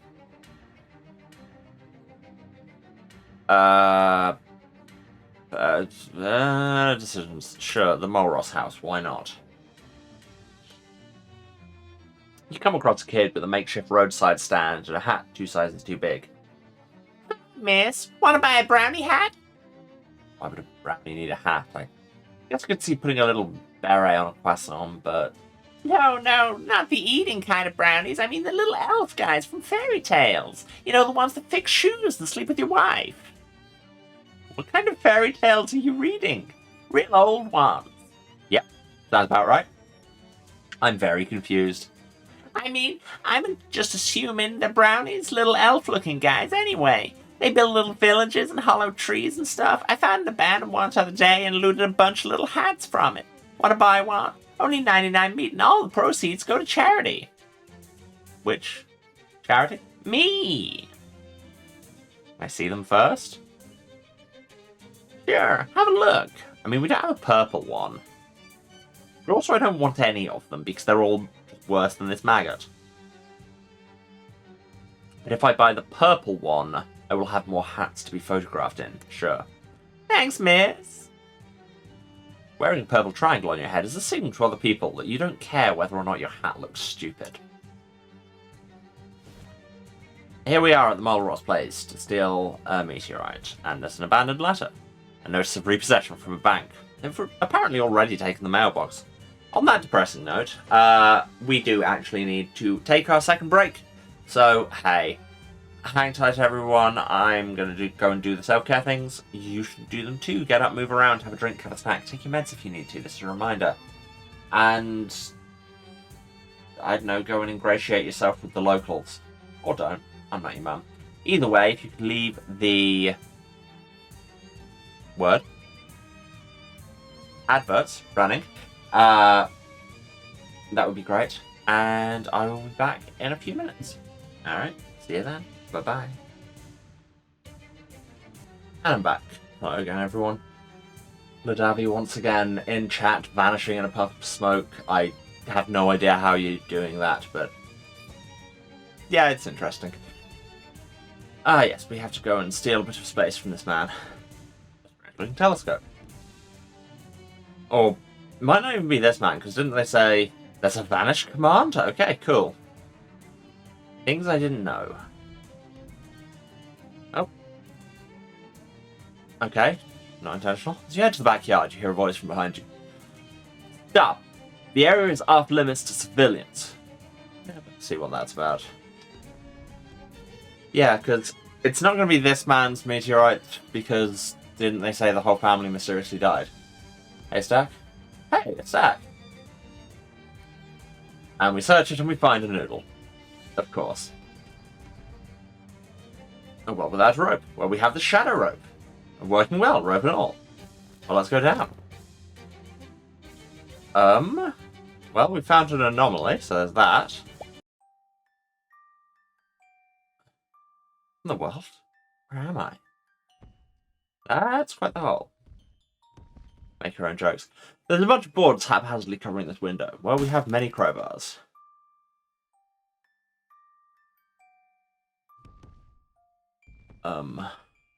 There's brighter. Well, there sure are some mechanics happening. That's the way back up if you're really done with being in a small well, which is fair. A worried man, an astronomer perhaps, that behind a weird telescope. I picked the wrong accent. This house is going to make me want to go back to Meow Wolf. Yeah, that's fair. I need to check those out if I'm ever in the country. Best not tarry here, civilian, if you care for your safety. Before you lies a horror house. Civilian? Well, I don't take you for a surveyor. What's a horror house? A surveyor's term, forgive me. A horror house is like a haunted house, only real. Haunted houses are real? In all my life, I've never surveyed one. Okay, we just have to trust me on this one. Anyway, what makes this a horror house? The house there belongs to a farming family, the Mole Ross clan. They belonged because they vanished. And I should also have said doesn't belong, because that house belongs to the bank. I speak of Jessup and Paddington National, who've commissioned me to assess the value of the house for its resale at auction. What's the problem with the house? I'd say the problems with this house began when a meteor from outer space smashed through the roof. Can't see how that might be an issue. 3 months later, the Mole Ross clan fled by night and, I presume, by car. They ran off with no regard for their mortgage. Can you imagine? So heartless to care so little for the bank's bottom line like that. I was thus sent to assess the value of the Mole Ross property for the bank, only I'm spooked. What's stopping you from surveying? He shudders. Listen, I entered the surveyor's seminary to avoid the horrors of war. Here they are, right on my doorstep, which is that literal doorstep. I've surveyed every state of this great land, and never have I seen things so frightening and mixed up as the abnormalities in that house. I can make no sense of it. What abnormalities? Just, things. Mixed up things. Can you be more specific? No. I don't know how to describe it. Why don't I take a look? I don't think you have the eyes of a surveyor. Last time we made this joke we offended people, so maybe not. No, but on the other hand, I'm not too scared to go into a house. I guess it wouldn't do any harm to me. Here's what I'll do. I'll give you the house key, and if somehow you can fix whatever's going on enough for me to carry out my work, you can have 10% of whatever my valuation happens to be. Fair? How much are we talking about? What do you mean? Wait, no. Voices. What do you mean? But how much is a house worth? Why don't you tell me how much you think a house is worth, and we'll go from there. 500,000, mate. Dear Lord, ma'am. Never pay 500,000 anything for a house. Oh yeah, this is back in the 20s, I guess. Before house prices were what they are. No, if I'm right, this house is worth 5,000 meat, which will be a fee of 500 for you. What do you say? Sure, why not? I wanted to go in anyway. Rant stuff. Good luck, and for your own safety, don't look too closely at anything. You're not a trained surveyor. What do you think happened to the Moros family? That's not for me to survey.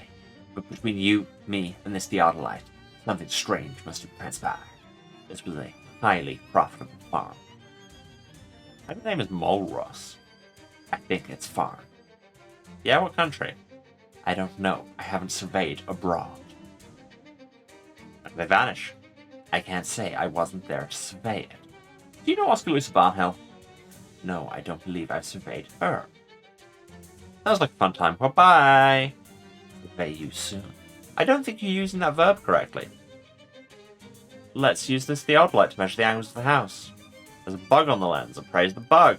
Who's to say the value of a bug? Me. I can say. What is the value of a bug?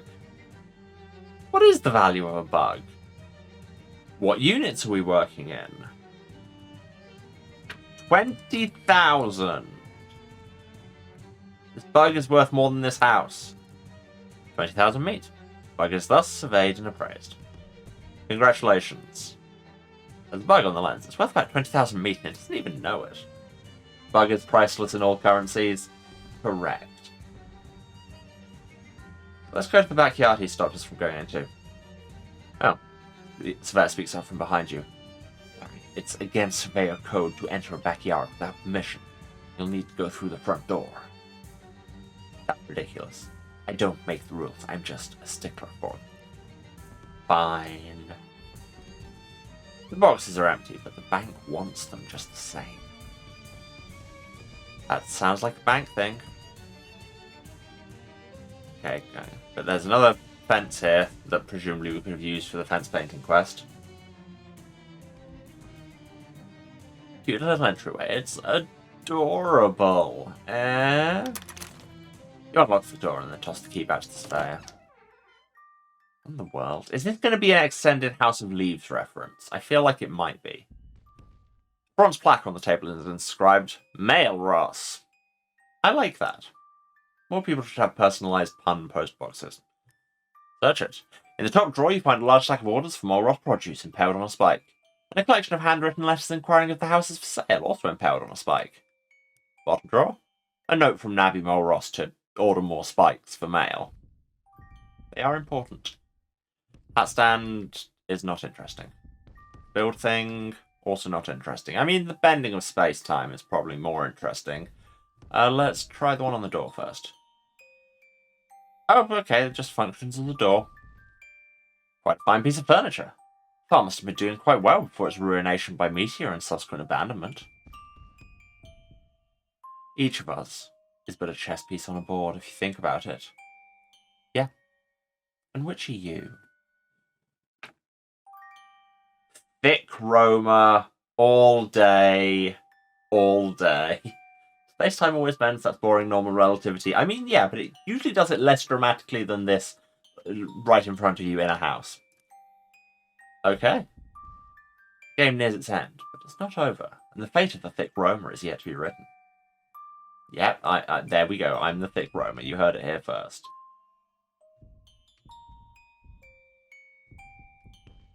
If that's an ear of corn, the full corn man must be enormous. Right, and through this one, we go to the dining room. The only light left working in the room. The other bulbs must have vanished with the Mulrosses. I mean, let's save the electricity that they're presumably still getting from somewhere. An odd location, and even odder rotation for a refrigerator. Search. A gallon jug of bitters. The speakeasy will enjoy. Only thing in the refrigerator is a massive jug of bitters. Bitters don't really need to be kept cold, so it's a lucky thing this refrigerator isn't working.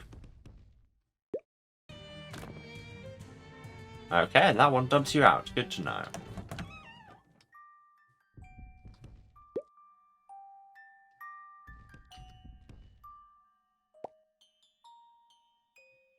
Yes, that's here. So if we avoid that and go around there, we'll accidentally fall through those portals. Okay. God, I love teleport mazes. She said, like a liar. Okay, so it's impossible to get past that without falling through that hole.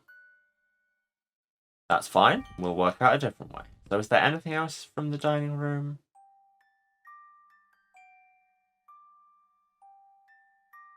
Where is the hole down here?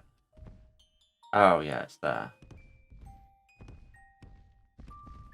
Yeah, no. Not possible. That's fine. That's fine. Let's go into the first big snarl, I guess. Takes us into the kitchen with lots of giant produce. The bank's house, the bank can do the dishes. Yeah, they never do. Curiously colossal cabbages, grotesquely giant garlic, and an enormous egg. Nailed it. I search this drawer before I... Nope. Oh! I'm in the backyard. We made it. Another one of those picket fences Will Hunter asked you about. No need to keep painting them, but what if we do anyway? Having fulfilled the conditions to overturn Will Hunter's curse, there is nothing further to be gained by painting excess fences except by certain aesthetic standards. A more beautiful world. Paint it. For the more beautiful world, paint it! It has no obvious impact on any curses anywhere, but a nice clean fence is its own reward. Exactly. These wormholes have made a real dog's dinner of the dog dinner. A pot that a pig's in. Hello. Hello, sir.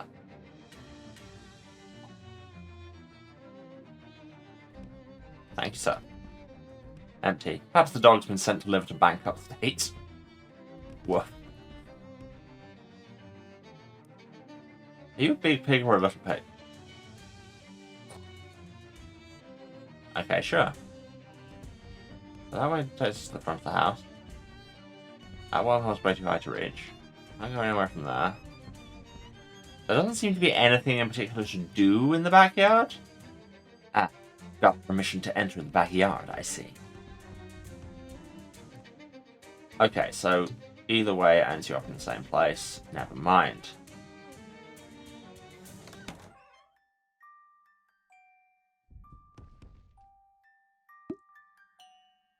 Oh wait, there was a thing there. Wormhole swallows all the light in the room. Break the light. Huh.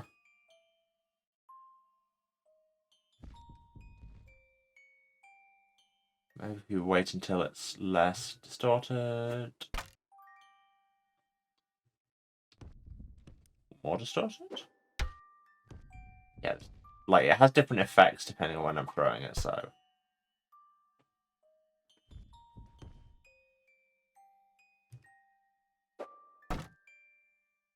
No, I don't seem to be able to hit it. I don't know. So that lower right one goes back to the hall. The one in the middle goes to the backyard. The one on the door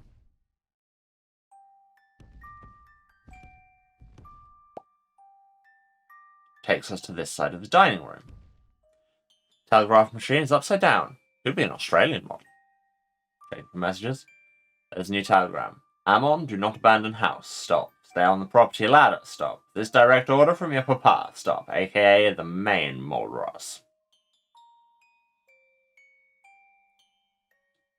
Don't worry about the messages deleted by moderator. That's literally Ladavi playing about with stream elements, which, you know, that's what it's there for. Oh yeah, that one is the one that takes us back to the living room.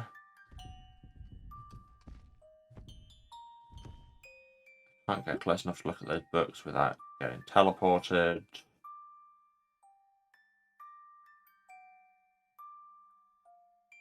Is the lower wormhole still there? Yes. Oh, they're affected by me shining the light on them, or it just shows them up, possibly. Okay.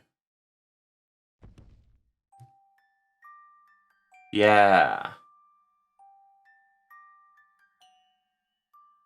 But given that I can't really walk backwards, it comes to the same, I guess. Unless I time it just right because there's an idle where your thing turns off. I may be overthinking this. Or I might be precisely the right kind of thinking this. Unfortunately, we do have a bunch of idols, so gonna have to wait a while. No. Okay. Yes, because moving breaks you out of the idle. That makes sense.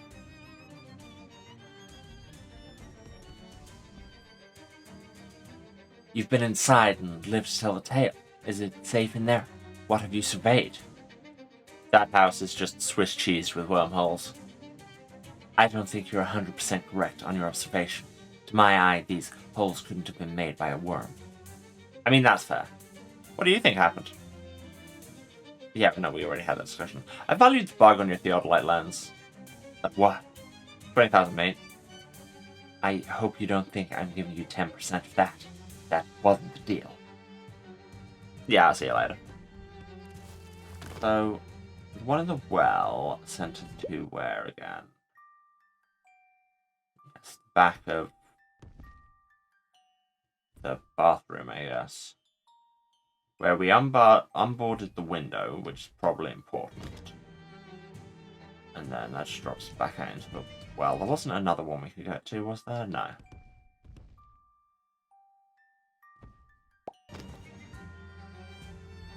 Okay. So, yeah. The fact that that was the one thing we could do seems important. And we can't, like, get to the windows from behind, as far as I can see. Was it one of the front windows? Don't think so.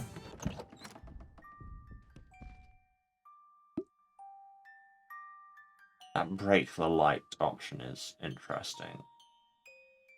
So, this, where did the sink one take us again? Out back, right.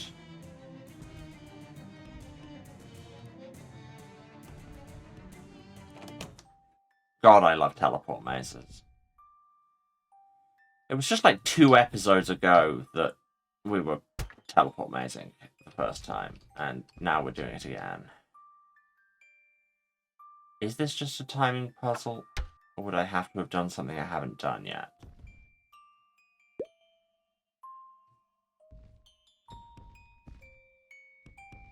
It is interesting how they interact with light. Which I guess that's the main thing that unboarding the window will have done, is let light in. This takes me to this side of the dining room. That table's a wormhole. Painting also a wormhole. What's this dot on the wall? Uninteractable is what it is.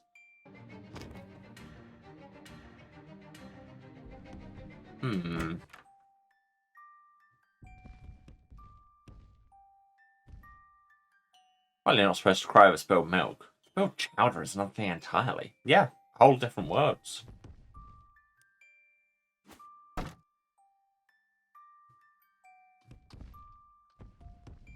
It's just that break the light prompt is very interesting.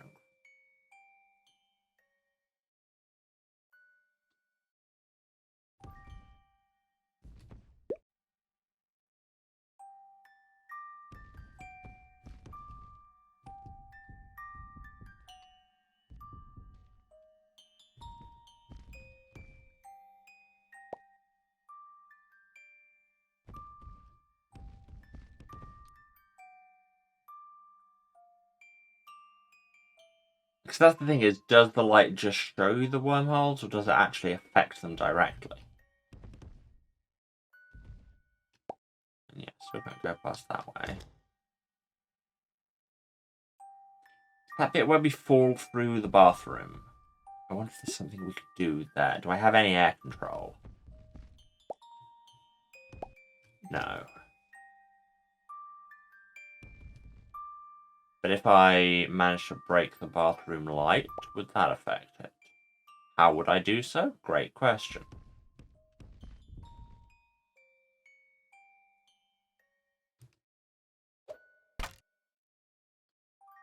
Yeah, I'm just hitting desk every time I do that.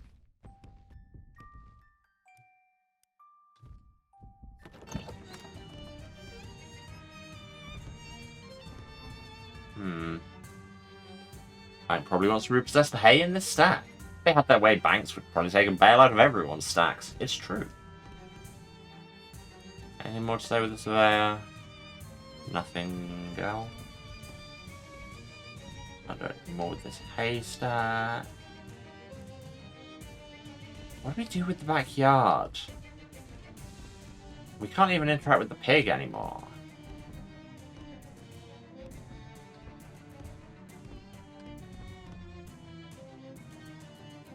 Oh, looking at the back of the house, the fourth wall, you might say, you can see that it's broken.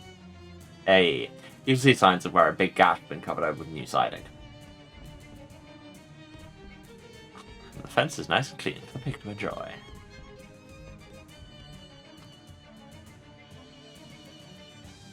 I am not sure of how we're supposed to approach this.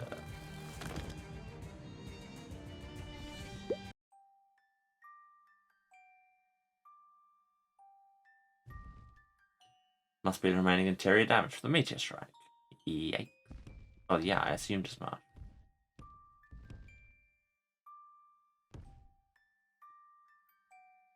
Now that we've identified that as meteor strike damage, does the surveyor want to know about that?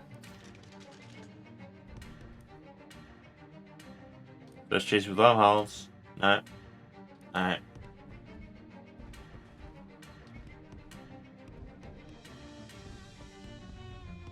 I'm so confused.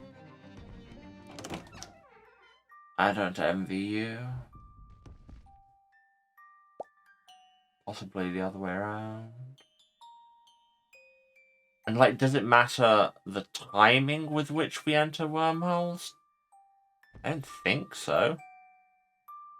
That might be convenient to have a shortcut to the kitchen. Taking it has ruined your appetite. Again, I can throw rocks. What did that do? What did that do? Did that affect the other half of this wormhole? Yes, it appears to be less dramatic. Oh, and it broke the light. Interesting. There's a name sewn on the knapsack. Little Honus Molros. That sure is a collection of sounds. Inside is a straw doll, ballooned to enormous proportions. It's too large to extract from the knapsack. Okay. And yet, turning off the light does seem to have, like, at least made this wormhole smaller.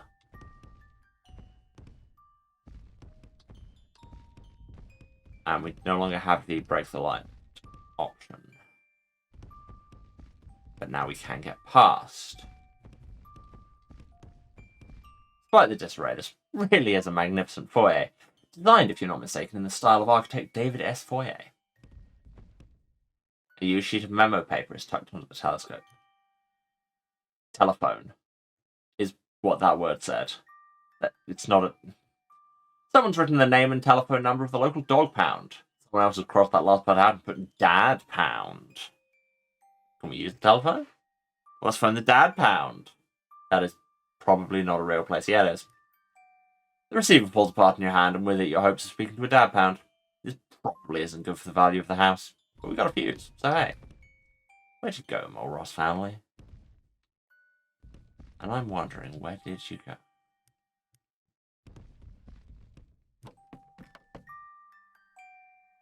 Okay, here in the upper landing, where there is another massive wormhole. Ladder that we can't reach. A ladder, just out of reach. They say a woman's reach should exceed her grasp, but yeah, that's not helpful advice when it comes to ladders. Can we grab it? No, it's just out of reach. Perhaps if you double jumped, but no. That's never been done. Can't be done. I think it can. I have many stats. I literally just jumped twice. Okay. The vibrations caused by your double landing have loosened the ladder from its restraints. Sure. And now here we are in the attic. Yellowed newspapers tell the story of the Molros family. And what story is that? Well, 3 months ago, a meteorite struck this farmhouse at which resided Ammon and Nabby Molros, their sons, Gardner and little Honus, and the family dog Clifford. The Molros' business greatly prospered immediately following this episode. And then what? The Molros left in such a hurry that they forgot their large collection of attic plates. A note is pinned directly above the crate, bringing it to the attention of anyone using the crate. Gardner, After your chores today, lock the bathroom door and melt down the key in the kitchen. It is unconscionable to me that any man but a mole Ross should call this glorious house his home. I mean, okay. There's the remains of a key in the kitchen. Good to know. But where does this wormhole go? And like I was going to say, there's someone's called Little Horror. No, I nearly said Horace.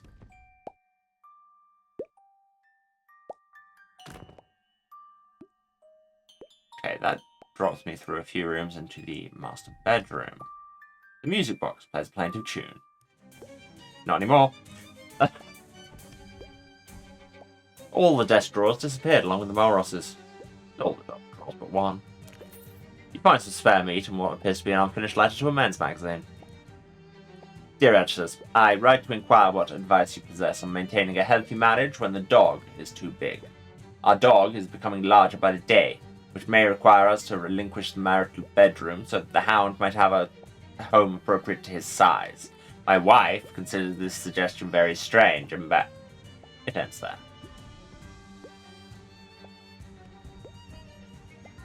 A rope prevents access to the armoire's comfortable drawers. Not anymore.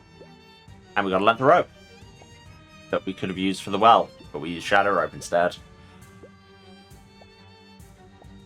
Now, what contraband could a farm boy have been hiding in the most secret places of an armoire? The big red dog joke? Yes, I was catching that. Aha! Farm boy to whom the armoire belongs has used the top drawer to stash his most shameful possessions. Magazines on urban planning. Read them. Magazines make fascinating reading. You'll never plan a city the same way again. Big mirror. It's just going to be the standard mirror thing. What if I fall into this loop?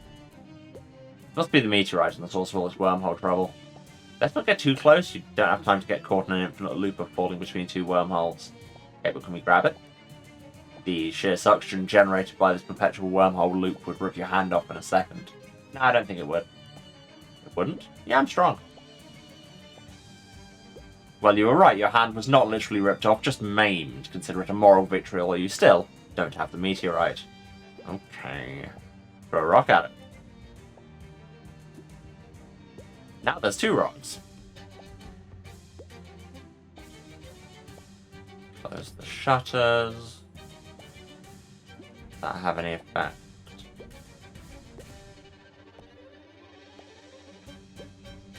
We don't have anything to block this one with.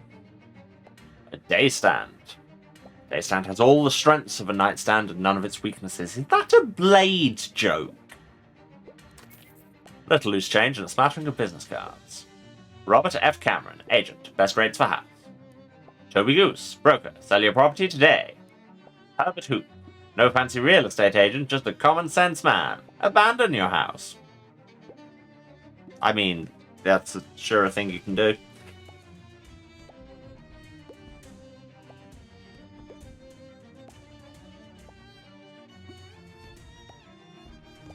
Can I go into this hole, please?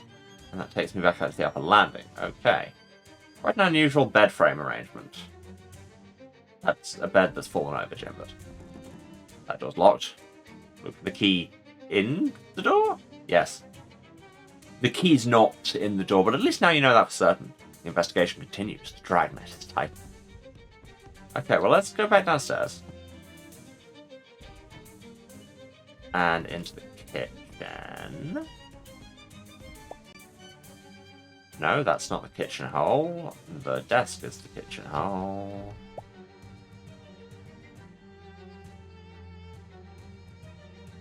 And because they said they melted down the key in the kitchen.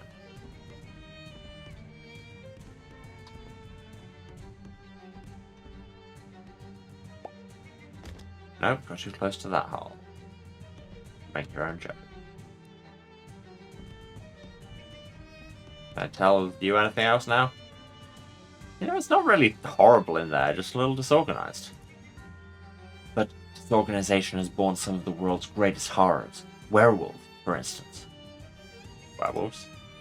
Exactly, werewolves. If we were organized, we would know where the wolves were, and have no reason to fear them. See my point? No. Well, I've done all I can do. Bye. Okay, kitchen. The sink one sends you out. And skirt. Nope, didn't skirt far enough. Teleport mazes. Very precise teleport mazes. 2D platforming. No, I thought I'd be able to do something with that sign. Wasn't. And this takes me back to the dining room.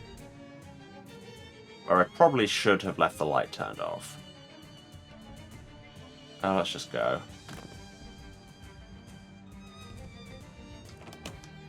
So if we go back through here...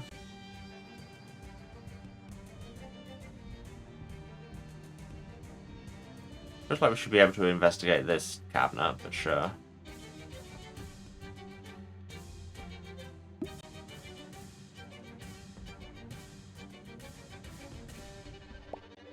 And then go back, round, and then into there through the kitchen. Is anything different?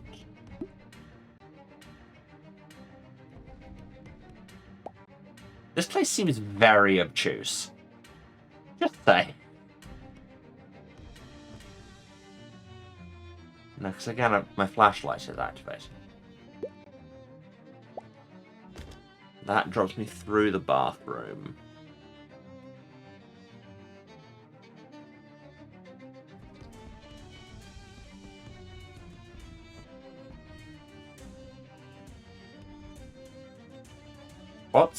Why is the wormhole effect not happening on that door? Why did the wormhole go away on that door? Because I turned the dining room light off? Huh? That's strange. These rooms didn't adjoin before. Note the oddity. Yeah, certainly is a strange choice. I have no clue what's going on. Oh yeah, we read all the business cards in the day stand. Oh, and the meteorites just stopped. What did I accomplish? What did I do? You gingerly pick up the piece of space debris and keep it carefully in the darkest part of your inventory. Was it just having turned off all the lights I could? Oh, and it's an offhand item.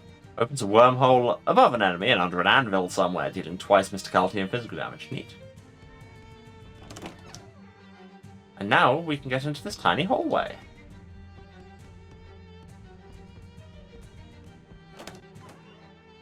That takes us back to the living room. Okay, yeah, things didn't adjoin how I thought they did because I was teleporting the brain. Turns out this is a supply closet. It's been almost completely stripped of supplies. Almost. Some rhino balm, some activated charcoal. Alright. Brand new bathtub. No more Ross ever got the chance to use it. Well, let's. Not so fast. New bathtubs are like store-bought clothes. They should be washed before they're used. Well, wash it then. With what? An even larger bathtub that you'd have to get delivered new and itself unwashed. It's impossible. You'd need an ever larger series of bathtubs. Oh, really? Yeah, it's called Bath Paradox. I'm not totally sure of the reference here. Who? Oh! Yeah. Roland Barthes, the philosopher. He's only 13, but already has some interesting ideas about baths and tubs. But use it. But the paradox, use it. Well, Bath Paradox. Sure. Well, we've all learned something important about bathtubs. This is so far away from where a couch should be. This sink is hopefully free of outer space nonsense. Splash water on face. Which cured our hand injury? Question mark? Sure. This toilet's so broken it's been disconnected from the plumbing. Dang it. Can't get my flush XP. That door's locked, despite the fact that we just came through it. Okay, so here's the kitchen in actuality. There's a lot of money stuck to the bottom of the pot. Yeah. But you said you melted down the key in the kitchen. That is what you said.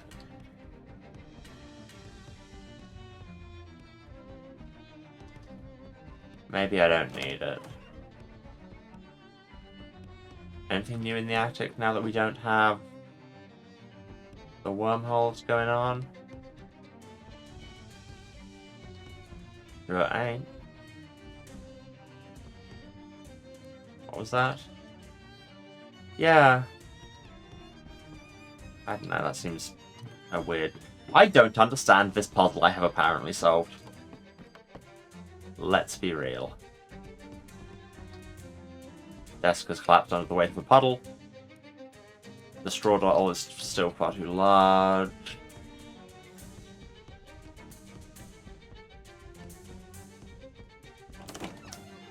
Oh, this is actually another tiny hallway.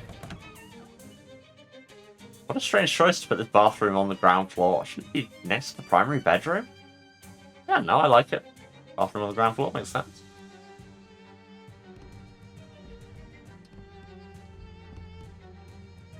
So where does that door go? Where does that door go?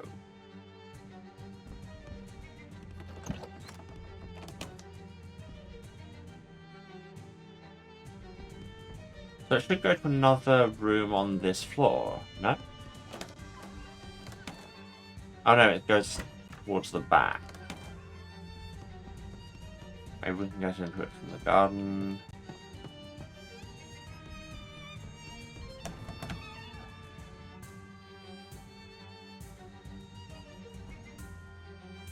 How did we get into the bathroom before? I can't remember how to get in that loop. Can we not get in that loop anymore now that I've deep wormholed the place? Can I now not get into half of this house? Because I didn't get the bathroom key. Ha. Anything in the backyard now? A pot. You got a key in that pot? What? But, okay, I guess this is the pot from the kitchen it got melted in? Casting your flashlight around the contours of the stuck pig, you spy something shiny in the obscure depth of the cast iron pot. Maybe that's a key? Now, how to remove a pig from a pot? Well, it's literally, my job is to throw pigskins. That's my character class, so just throw! When you're a pigskinner, every problem looks like a pig. This one, especially. The pig absolutely hoots and hollers as you hoist his pot above your head and tip it upside down. The pig drops from the pot, but lands on all fours, as pigs will do after a fall from any height. You often take a key from the pot, which you pocket, but the pig has scurried away into the cornfield, well beyond pocketing range. Spared from total annihilation by the grace of a pig in a pot. I feel like a joke is being made that I'm not following. But hey, we have the bathroom key. Now we can go back up.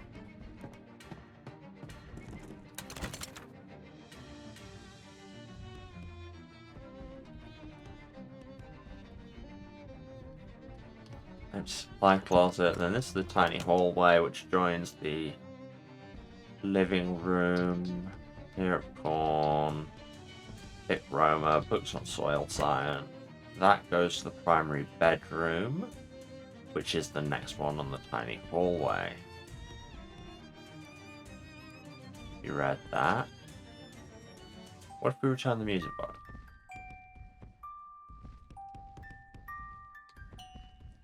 This is where you found the meteorite. Flags mark the spot would be customary, if colonialist. Right, so we can reopen the teleport maze now that we have the bathroom key. Right, that's what this has been in aid of.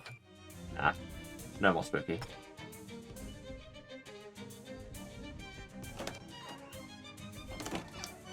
And we need to get light on it. There we go.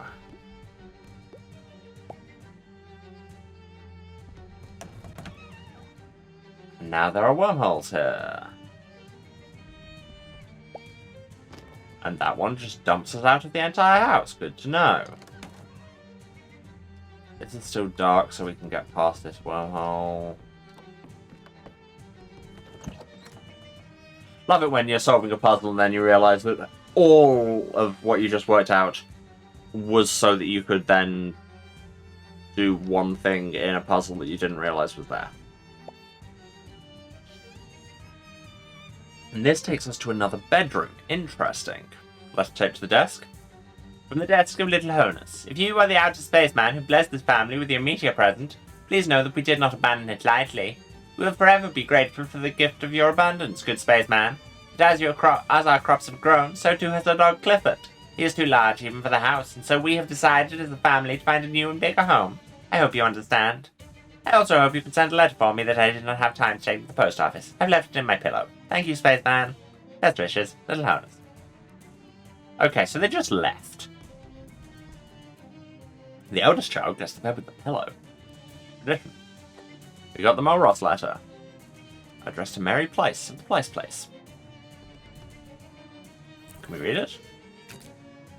From the bed of Little Honus. Dear Mary, as I warned might happen at our last cornfield rendezvous, Clifford has finally become too big for the house. Rather than surrender him to the pound, we are all going to live in the ocean. Therefore, we must pause our relationship.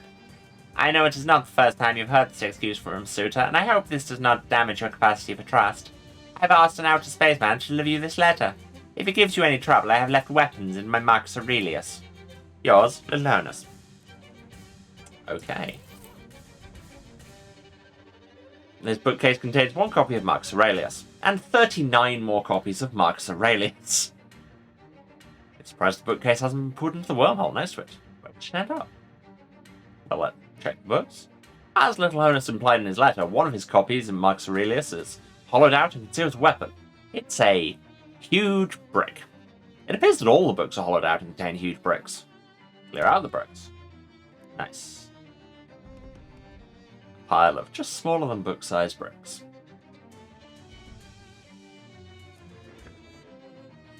Okay, so we pushed the bookcase into the wormhole, as the game was hinting we should. So where did it go? Aha! It's fallen through into the primary bedroom, so it's blocked that other window. Interessante.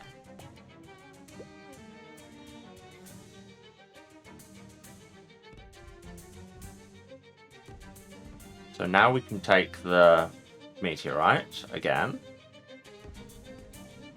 I could be more convinced that I've worked out what's going on. This puzzle has layers.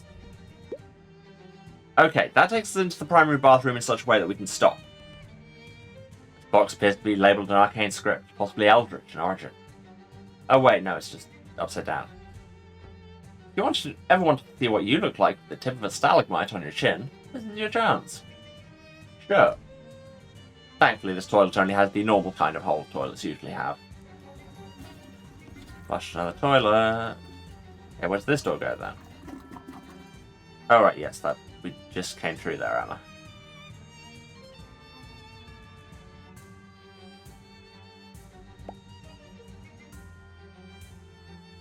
And then this drops us back where we dropped that bookcase.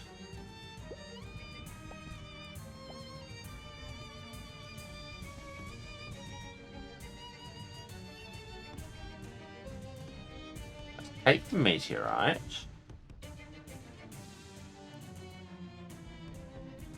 So now light doesn't do anything.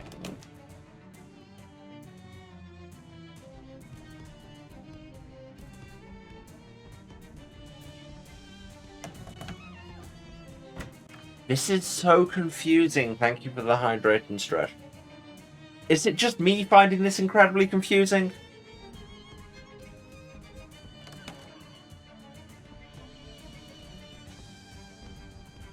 Like, where are those other rooms? Like, we can't, in a simply connected fashion, get to the other side of the damage, can we?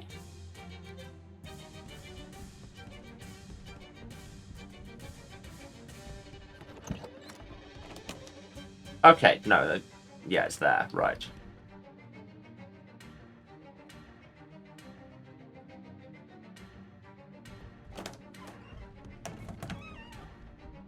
And just from that fourth wall gag in the back garden, can we... No. What about in the well? Is the one in the well still there?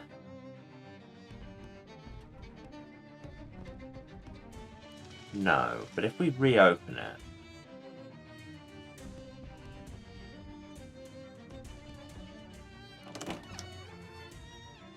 Then where did it take us?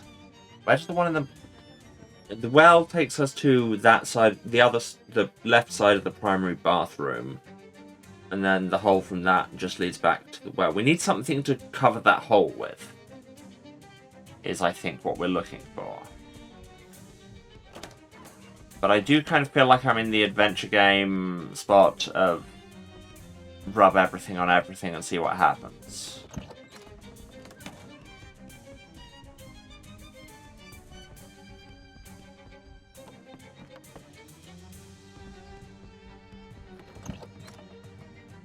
This is the kitchen and there aren't any more interactables.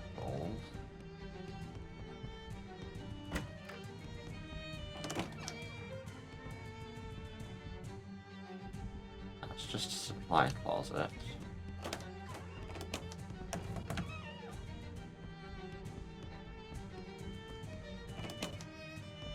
Yeah, and this is the primary bedroom and the living room. Which, that's a weird set of rooms to put next to each other, just saying.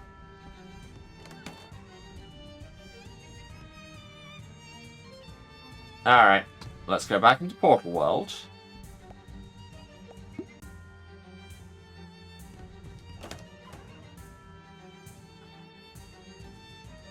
So, the bottom one will just make me fall back through to the living room. Where did the toilet go? I think the toilet just takes me outside. This takes me into this bedroom, so there's that.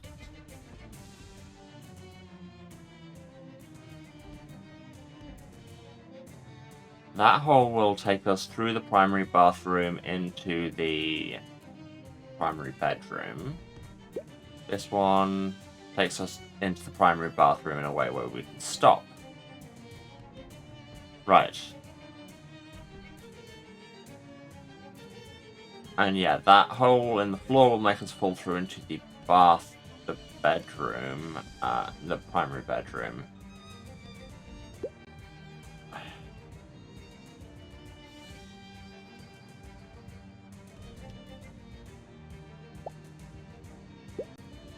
Yeah.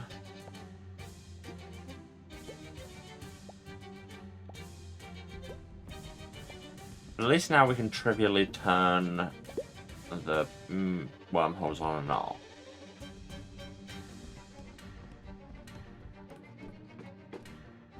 Where did this one go again? Okay, that's all part of that. Ooh. More stretch and hydrate reminders. Sorry, are you suggesting I sound like this is taxing? Because you're correct.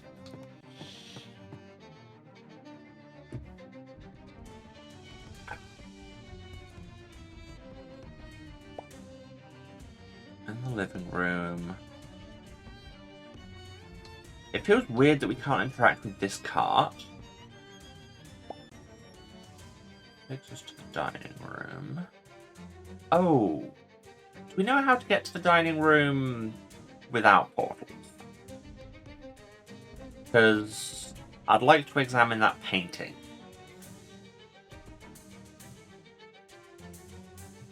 Yeah.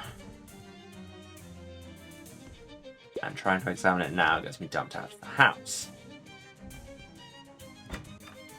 So let's get back to the primary bedroom and turn the portals off.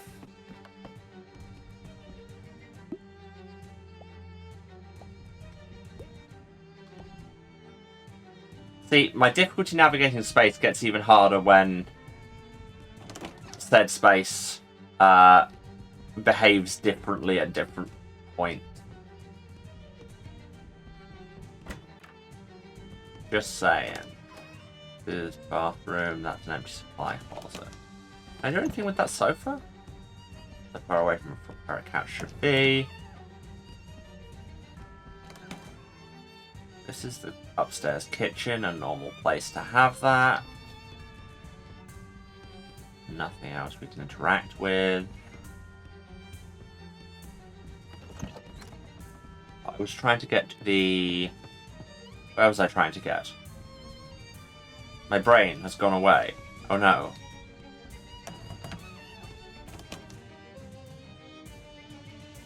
Oh, I was trying to get to the living room. Which must presumably be past this door.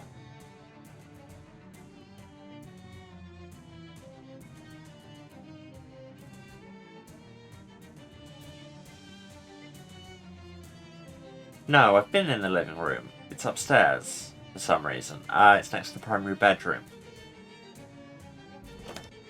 Right? Nope, go away. That's not the primary bedroom anymore. Yeah, so this is the living room. Was it the living room I wanted to go to? Oh god, my brain, come on.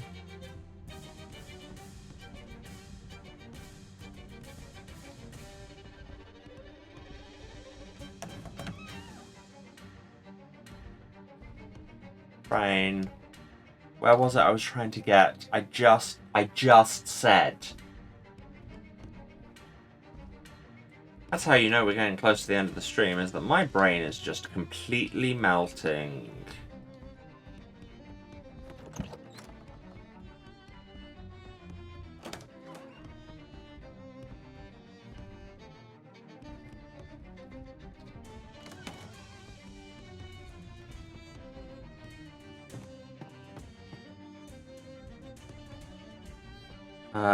I'm just going to drop out for a second, just while I snooze the ads, because I want to try and finish this. Emphasis on try. Because I'm so lost, in a very real sense.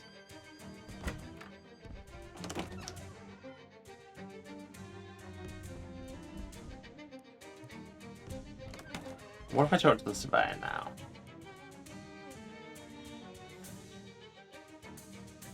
What do you think happened to the Morrises?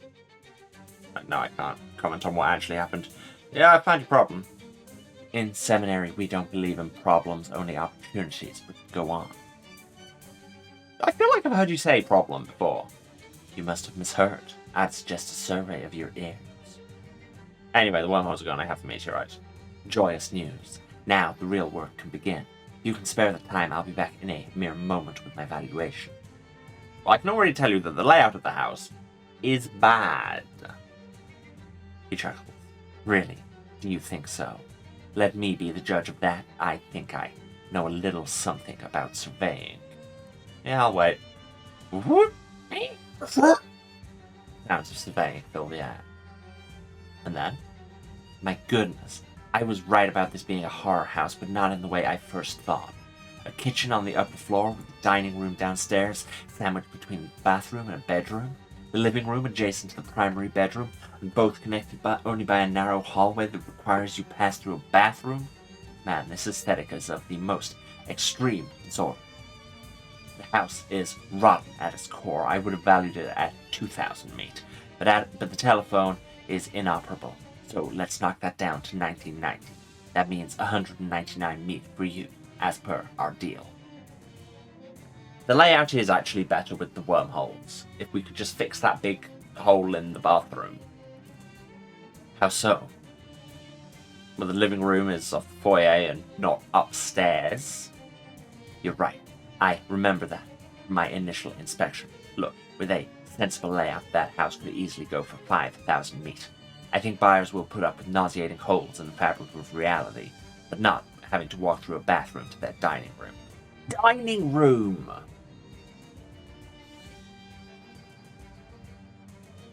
Dining room! That's where I realised I couldn't go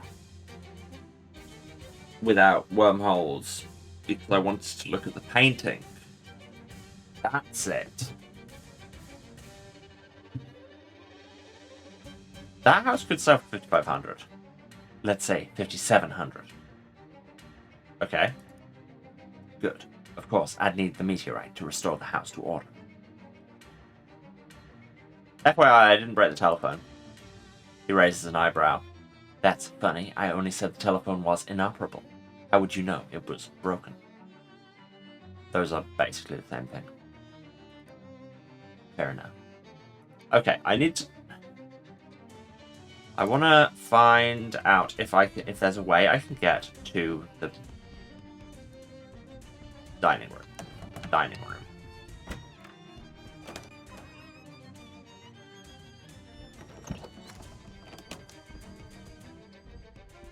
I mean, it's possible I'm looking for things that don't exist.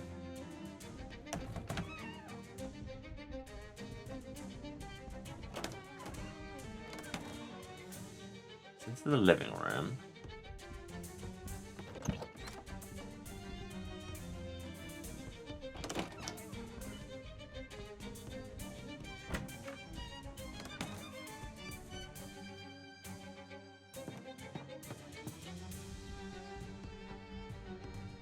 Yeah, I may be looking for a puzzle that isn't there.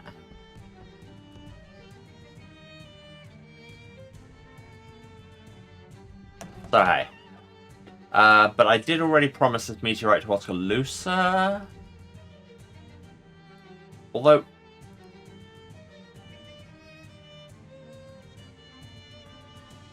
it's not even listed as a... oh, wait. Oskaloosa wants you to collect a piece of a meteorite. Yeah. Doesn't want the whole meteorite. Yeah, let's talk meat. She doesn't need the whole meteorite. Yeah, it's yours. The surveyor pays the agreed amount, and you hand over the meteorite, which pulses with otherworldly energy. In awe, he holds it aloft. Never have I surveyed something like this. What is it? What does it do? Yeah, maybe I should... he peers into the rock. Yeah, maybe I should take that back.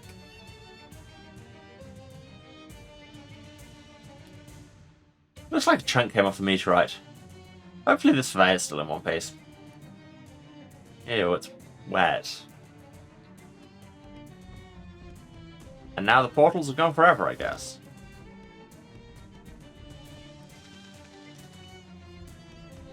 Well, okay. Can I seal this theodolite? No. This happened. Let's go and give Oskaloosa her thing. A pack of hulking devils crest the horizon, surfing the back of a giant inflatable rat. Neat. Some jumpy little fellas hop up and down on the balloon rat's nose. Hey, fat cat! Devils don't work for free! You summon, you pay!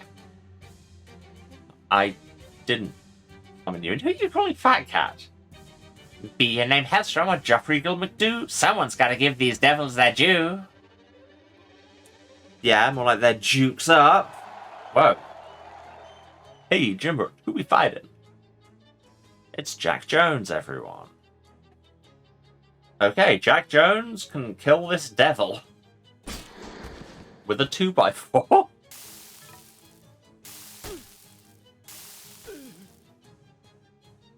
Can you stop pelting us all with hot rocks? That would be great.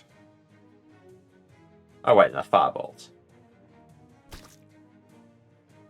Alright, so we have a 28, an 8, and 16. Yeah, that works out fine. Ball.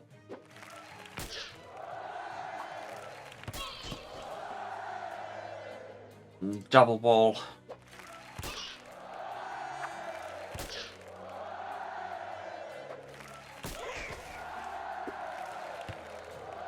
Could have done that with a free-for-all, to be honest, now I think about it. And it would have bled some damage over to you. Which would have been enough to make you dead on board at this point. Ah well, you'll get a turn. Lucky you. We'll all take some damage, and now you're dead on board. And then you got struck by lightning. Okay. That'll teach them a lesson about demanding fair compensation for their labor. Wait, no, that's not a good lesson.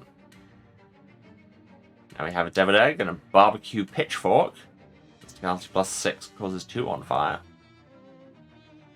Well, no, tell them to keep it up. Labor rights.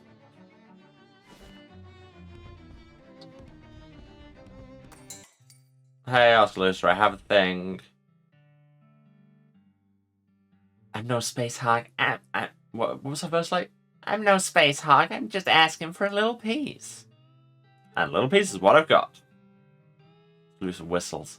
Humbling, ain't it, to hold the soil of heaven in your hand? We got the puzzle box. Increase mysticality by Moxie once per fight. Sure. Solved that, by the way. I reckon now there's not a jail on Earth that can hold me. Do yourself a favor and figure out how it works. My way of saying thanks. I guess you're welcome. Anything else? Why is that door locked? It's not. Yes, it is. Quantum mechanics, the door's only locked when it's observed. How do I open it then? I'm not a quantum mechanic. Can you let me into the back room? For you? I reckon I could.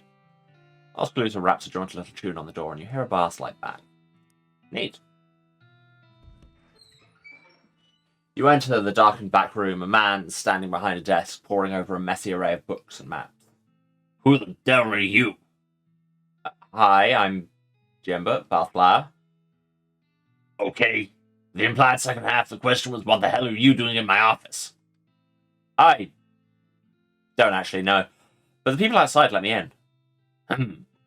Well, if they've vetted you, you must be okay. Name's Jasper. You signing on to help with our mission? What mission is that? Blowing up Hellstrom's oil refinery, that's what. Oh, wow. And you have a workbench. And an AARP poster. What does the AARP stand for? Association of Anarchists, Rebels, and Pirates. Neat. Yep, correct. That is neat. It's a map of Grey County with a bunch of different locations marked in various ways. Jasper has quite a collection of subversive literature here. Peruse. You look through the titles until you find the appropriate sort of anarchy for your abilities. You figure he'd want you to steal it.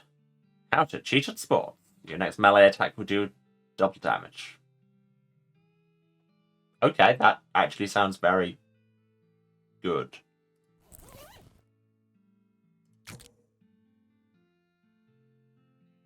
You read the book and learn how to store excess energy in your shoulder. You're not entirely sure why this counts as cheating. Maybe if you read it again more carefully, you'd understand. Alright? And it'll increase muscle by 3? Sure. Even after really mastering the technique, you still don't understand why it's against the rules.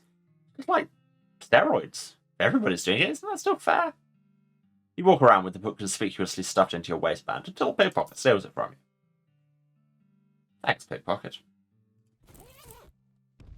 And a cat. This must be Jasper's cat. What's your cat's name? Abby. Why'd you name her twice? Because I don't let society tell me what to do. Got it. Can we pet? Abby looks at you with distrust in her cute little eyes. No, we're not enough of an anarchist yet. Let's talk to Jasper before we finish, I guess. The mission status, Jasper. Wendland's all set to spring the gate. Oskaloosa's confident she can get us into the inner sanctum, including me. That's only 3 out of us 7 ready to go. I don't like our chances. Anything I can do? Yeah, go talk to the others. They'll tell you what they need. They'll probably be cagey about why, despite you being on the team now. Don't push on it. You take OPSEC real serious around here, and talking about the mission in public is strictly off limits. Got it. So will you give us quests now? You did give us quests. That was the thing that happened. So, 7. Jasper in the back, Oskaloosa, Farina, and Grover here. And then you've got Wendelin and these two here. Yeah. Iola. And we never talked to this old lady. This burly old lady looks like she could kick your ass despite her age and her eye patch. She looks you up and down with narrowed eyes and gives you a slight nod, apparently deciding you aren't a threat to be immediately pummeled into the ground. Hi, I'm Jimbert. Xenia Wakefield. Nice to meet you, Xenia. You look reasonably capable. Got time to run a quick errand? What kind of errand are we talking about? A farmer named McMillicuddy borrowed something from me and I'm gonna need it soon, that's all. Go get, come back. Couldn't be simpler. My experience is nothing is ever that simple. Ain't that the truth? I don't expect any trouble, though. Alright, I'll do it. Good, here's direction to his place. Just tell him Xenia needs her paperweight back. I'm on my way. Okay, right.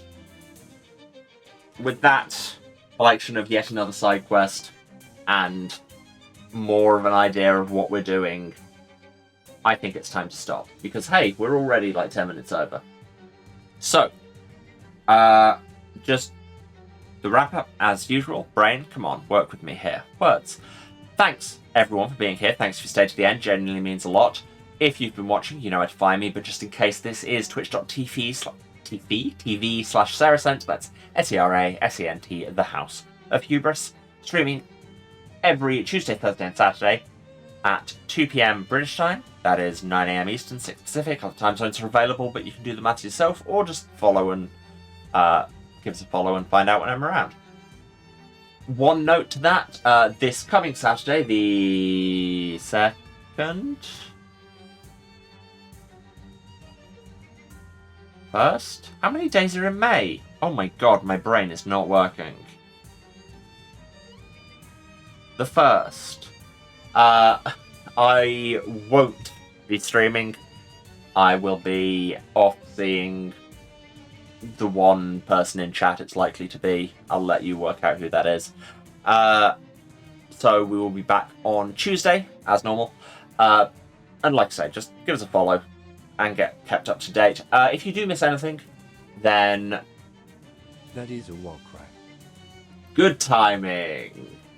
If you do miss anything, that's not a war crime, and you can make up for your lack of war crime by going and checking out the VODs. They're on Twitch for 8 weeks after the fact. Everything else is on the YouTube. Link down there says VOD Archive, or it's youtube.com/@houseofhubris. It's got everything going back to the very start of the channel. There's a lot of stuff there. Check it out. Sometimes it works out. Admit sleep is good. Yes. Sleep is good, and I frankly wish I was able to do more of it. Long story. Yeah, YouTube, while you're there, why not give us a subscription? Doesn't cost you anything. Gets hot fresh VODs in your subscription feed every Tuesday, Thursday, and Saturday. And for once, I'm saying this, and it's true. I lie a lot in general. If you want to support me warping the fabric of space-time monetarily, you can, of course, share or subscribe on Twitch, but you very much don't have to. Just turn up and hang out and be chill and be good to each other, and then everyone's having a good time. Social links are down there if you want to find me elsewhere. It's House of Hubris pretty much anywhere. Twitter @House of Hubris, Mastodon @House of Hubris @kind.social, Blue Sky @housefhubris.bsky.social, where I do all the social media things, talk about other projects, voice acting, all that jazz. I think that's everything. Cool. My brain's not providing anything more, but that's because it's not working at all. Just remains for me to say, once again, thanks to all of you for turning up. Hope to see you next time on Tuesday, like I say. And yeah, love to you all. What does arachnophilia do? Well, to check the tooltip, you will encounter so many spiders. I'm not clicking it. Alright. On that cheery note, love to you all. Take care of yourselves out there. I'll see you again on Tuesday. Bye.